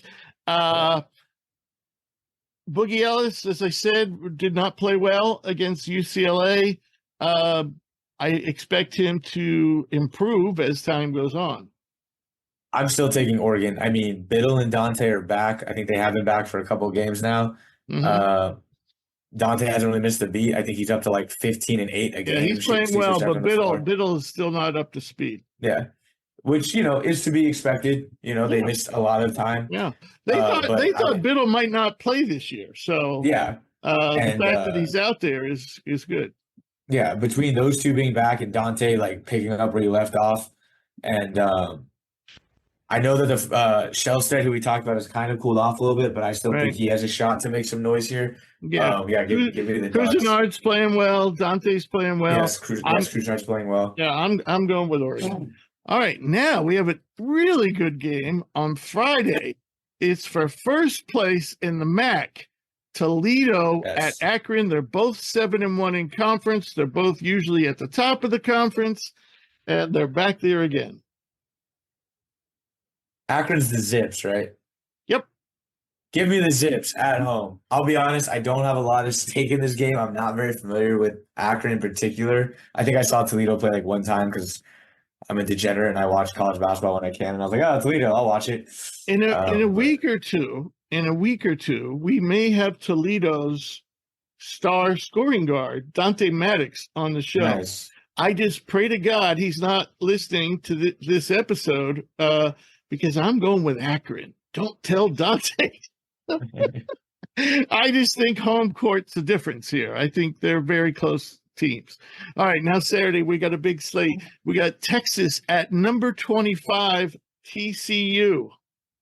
Oh, this is a good one. I'm going to take TCU again. I feel like this team's starting to kind of hit their stride now. I think I took them a couple times in the last couple polls, and they did me right. But Texas is the epitome of why the Big 12 is terrifying, because they're not ranked. They're near the bottom, and they could beat anybody in that conference any night with the talent they have. Yeah. Between Mitchell, Dylan DeSue, Max Abmas, like that team is really talented. Yeah. So Shedrick, Shedrick's there. He keeps on being hampered by injuries. This is one where, again, I'm kind of leaning just because one team's at home and one's away. This is not a pick of conviction. Right. I took TCU to win tonight. So I'm going to go against them, thinking, okay, how many of these wins can you really string together in the Big 12? And Texas is due. Texas is due to get a break. They keep on losing these heartbreakers. I actually think Texas is the more talented team. Yes, TCU's at home, but I'm going with Texas. All right, now we have in the ACC, in the middle of the ACC, actually Virginia is well ahead of Clemson, even though Clemson's the team that's supposed to be going into the tournament. Virginia's like 2-3 games ahead of Clemson in the standings. Yeah. We have Virginia at Clemson. I've taken a lot of home teams here. I'm going to take Virginia. I think Virginia this year, like, they haven't been we're so used to Virginia being kind of like towards the top all the time of the ACC, just kind of like a constant. And I know they haven't really been there, but I think they've won like 5 straight. I'm not 100% sold on Clemson as like the third team in the ACC. Actually, I know I'm not 100% A lot of people think Clemson got ripped off on Saturday versus Duke. They think the referees. I heard about that. Yeah. I'm going to go with Clemson. I'm going to go with Clemson. I understand UVA has turned it around a little bit, but I'm going to go with Clemson here. All right. So now we move on to number 17, Utah State at San Diego State. Utah State, by the way, who did they beat in overtime this past weekend? It was Boise State. They won at Boise. That was big to win at Boise. Oh, this is another good one. I already picked against the Aztecs, but man, this Utah State team is pretty legit. I'm going to take Utah State on the road. They're playing good basketball. They've been solid away. I'm going to take Utah State. All righty. I am going to stick with San Diego State just because they're home and they have a nice home court advantage. Yeah.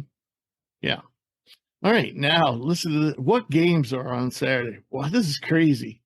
This is the first big one. This is the first real big one on Saturday, but it's not the last. Number 4, Houston at Kansas. Oh.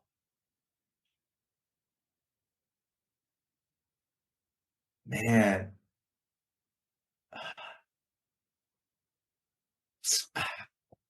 Every time they're going to find a way to burn me because they have for like years, whether it's in the tournament or not. I'm going to take Houston. I think this is a type of game where they always say defense travels. I think it does. I think they can squeeze enough offense out of Cryer and Shed.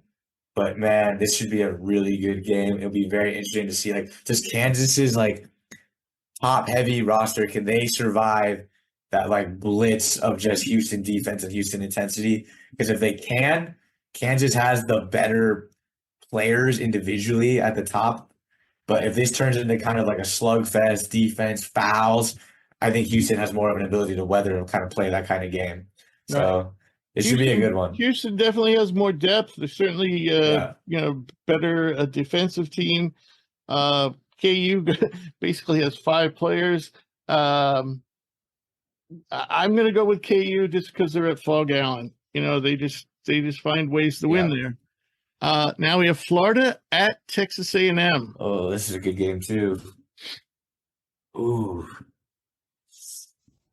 I'm not really sold on A&M. I'm not really sold on the Gators either, but Yeah, this is kind of one of those both bubble teams right now. yeah. So it's an important game for these two teams for sure. I'll take A&M because I feel like Florida has consistently found a way to be there and not cross the finish line. Exactly. So Very similar to Alabama. Similar to Alabama. I'm going to take A&M, but this should be a really good game. And this game could tell us, this game could be one that kind of rights the ship for Florida. Right. And that's who I'm going with. I'm going with Florida. I think they have more talent, though. Yes, A&M's got more grit. But we'll see. If this is a 1 or 2 possession game, Florida needs to win this game by like 8+ points. Because if this is a 1 or 2 possession game, I don't know if they have what it takes on the road because they haven't really shown it all year. Yeah, they find ways to lose close games. Yeah. All right, so now Richmond just beat Dayton to take over first place in the A10 this weekend. It's a good game too. Right, yeah. And so Richmond is 1 game ahead of Dayton, and right behind Dayton is Virginia Commonwealth. Out of nowhere, Virginia Commonwealth's back in the race for the A10. So now we have Richmond at Virginia Commonwealth. I'm going to go with Richmond. I think Richmond's just playing the best basketball.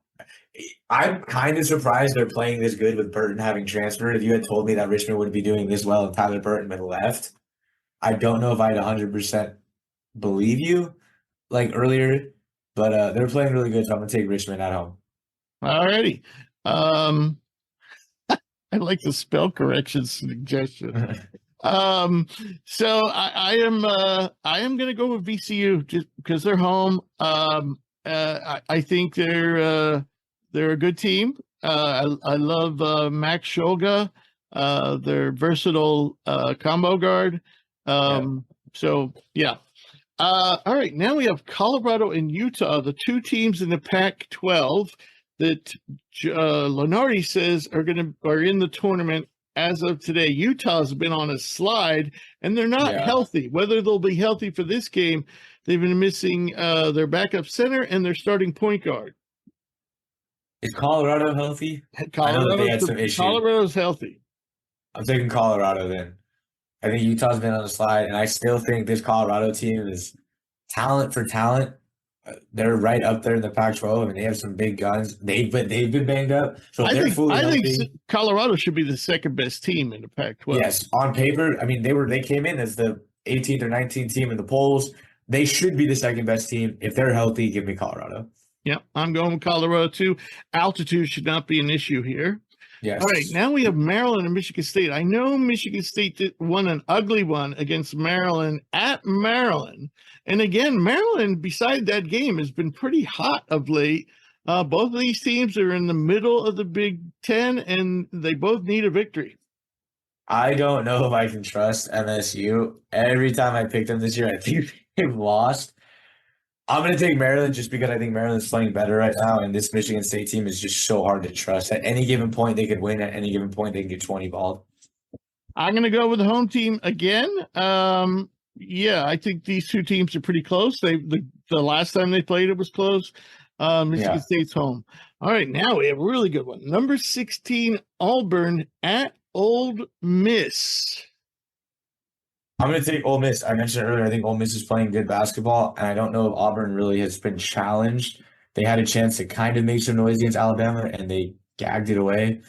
So I think Ole Miss is like one of those teams that they're not in the polls, but it doesn't take much for me to see them there. So I'll take Ole Miss at home. All right. I think Ole Miss is a little underrated, and I think Auburn's a little overrated. Great way to sum it up. So, I'm going with Ole Miss too. All right. For first place in the Valley, the Missouri Valley Conference, Indiana State just won a tough one against Bradley.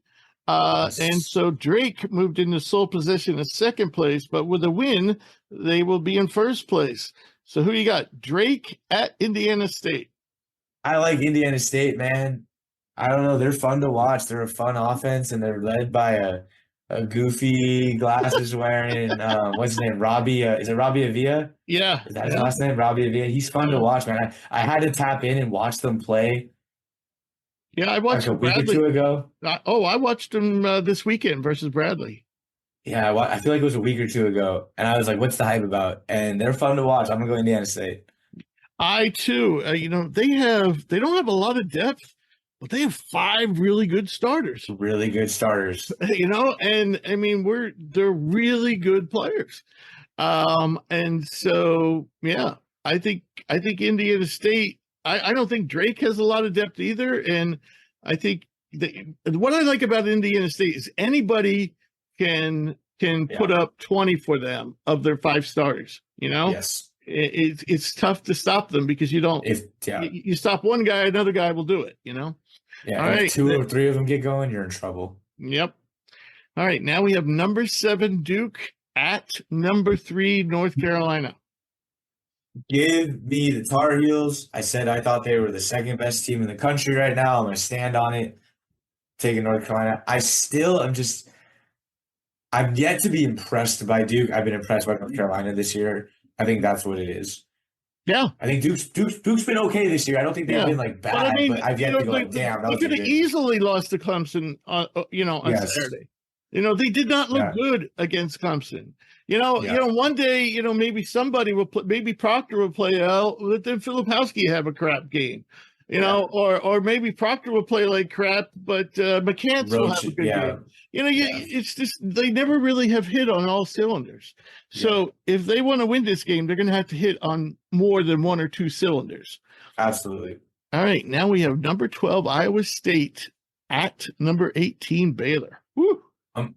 This game is really fun for me because I've started to watch a little bit of Iowa State because I know Rich a couple weeks ago you had told me that they were a team kind of really they might be a year away because how young they are, but like they're playing good now. But like in a year from now they could be really good.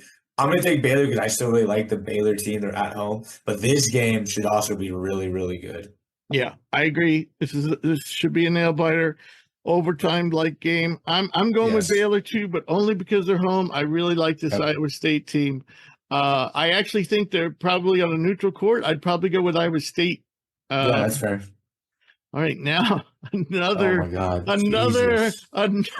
clash. Number 5 Tennessee at number 10 Kentucky. I'll flip a coin on this one because I have no idea. Like seriously, I have no idea. All right. According to this, I'm taking Tennessee. Wow. All joking aside, I think this is a really, really fun game.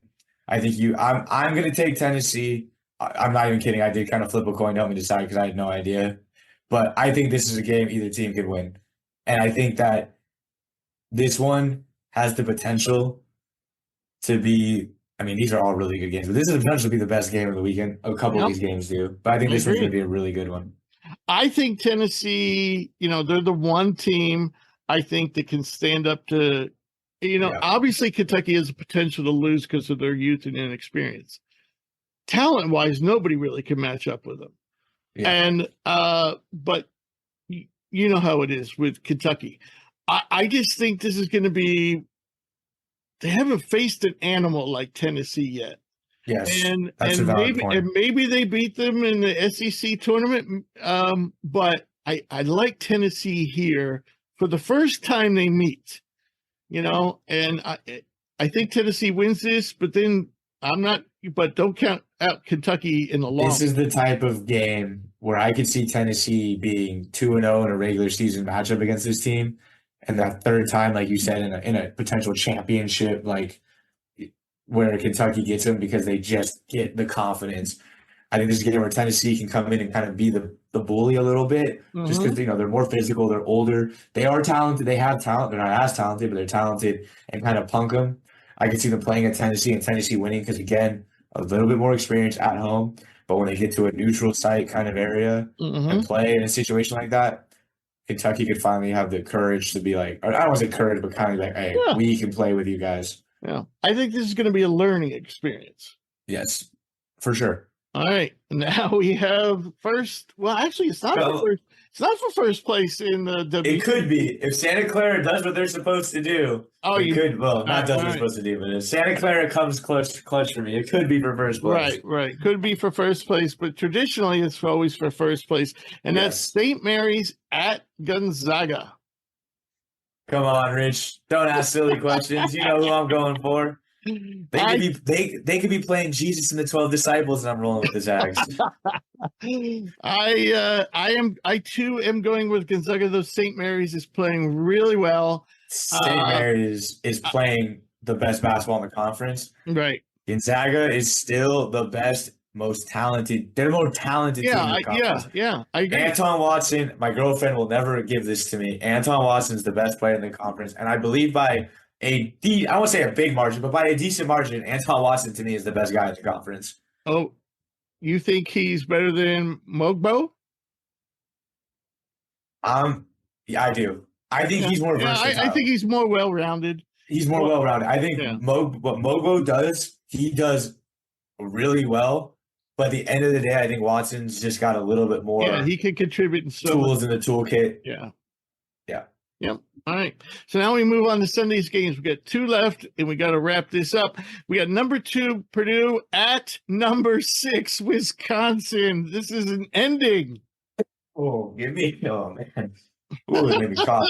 Give me Wisconsin, because I think Wisconsin, the way that they play, they can get down and dirty, and they're at home, and they can try to slow this game down. But I mean, come on, the way Purdue's playing, Purdue could beat anybody in the nation, and they could beat them in the nation by 10 plus probably. But I'm going to take Wisconsin. I'm going to go with Wisconsin at home. I think they're the second best team in the Big Ten.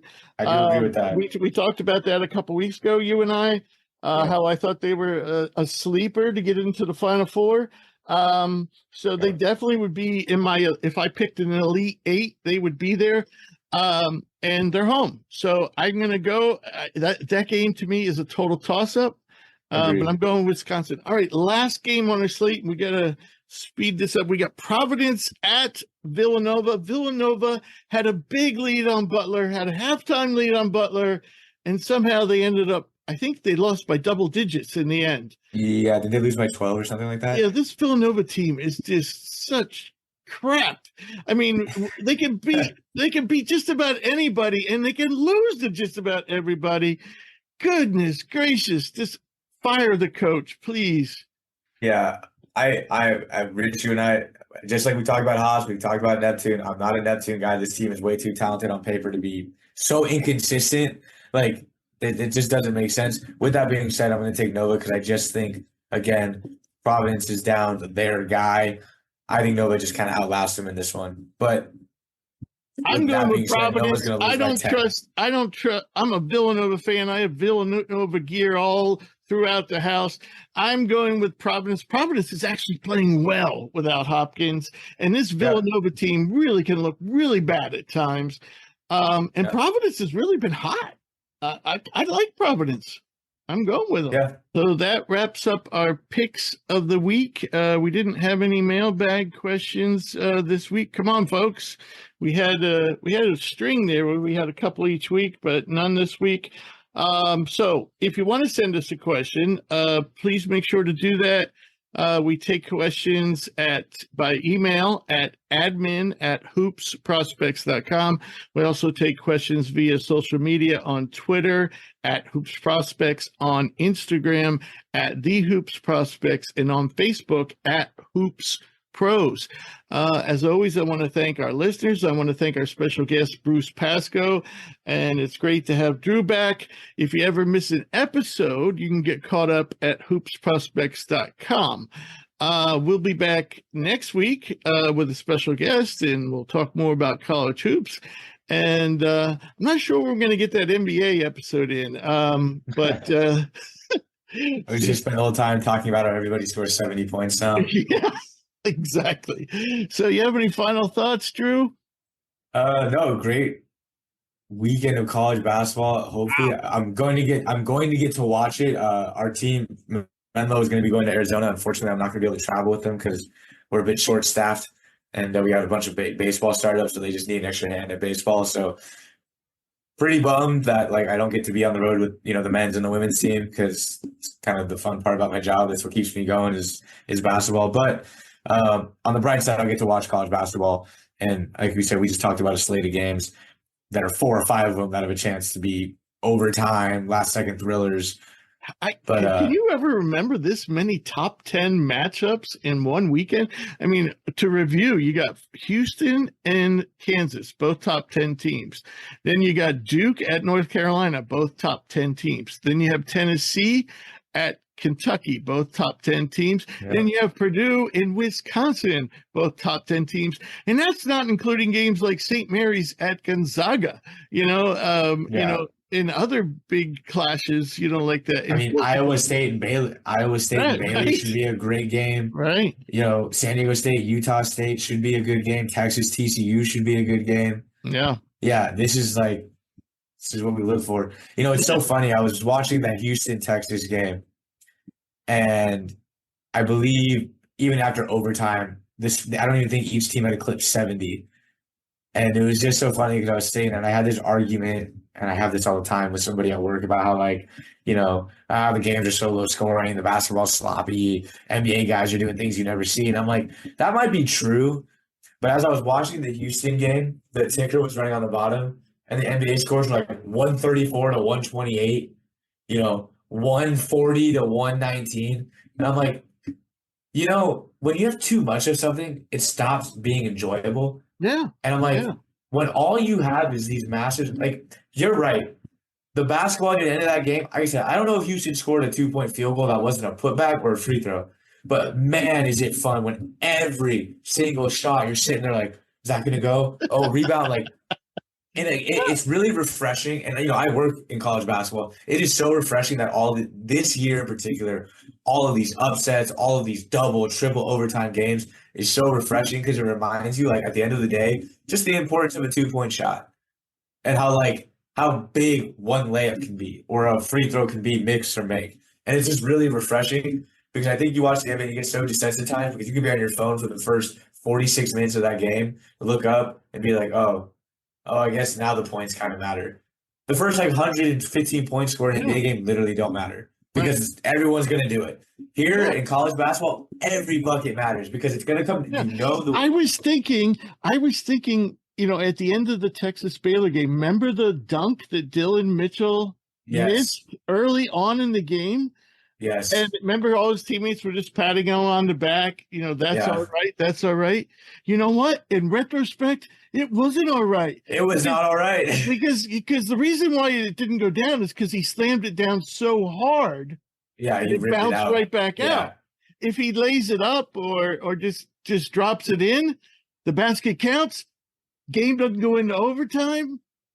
What's funny? He missed a dunk last night that he was just short on it. He took off too early. That's what I'm talking about. Last night's game. Oh yes. You said again. You said Texas against Baylor. Oh, I meant Texas against. Yes, yeah. That was when I was where he takes off and he just. And I'm like, I thought he didn't come up short. I thought he had hit the back of the rim when he came down. So I thought he jammed it right into the back of the. He might have. In real time, it looked like he came up short, but it might be because he just it was too much oomph on it. I thought it was too much. Yeah. Yeah, but it's just to me working in college, I get excited when I'm at a Menlo game and I see a player literally score a layup because I'm like, man, we're only going to score we're averaging 80 a game, which is a lot, but it's going down now that we're conference playing so competitive. In conference, we're probably only averaging in the mid-60s. And so it's 2 points really matter.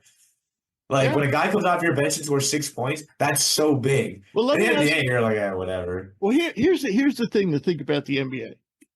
Why aren't you that interested in watching the NHL All-Star Game or the NBA All-Star Game or the former Pro Bowl game? Why aren't you interested? Because every game is that. Right. Everybody scores. And it doesn't. Everybody scores. It's just an exhibition. It's like watching the Harlem Globetrotters. Yeah. No, it's I don't want to take away from the skill of the players because Luka scoring 73 is who takes away? I don't take away from the Harlem Globetrotters, but the Harlem Globetrotters play the Washington Generals every night. Yeah. And that's what this has become. Yeah. All right, we got to wrap it up. All right, folks. It's great having you back, Drew. And we will be back next week.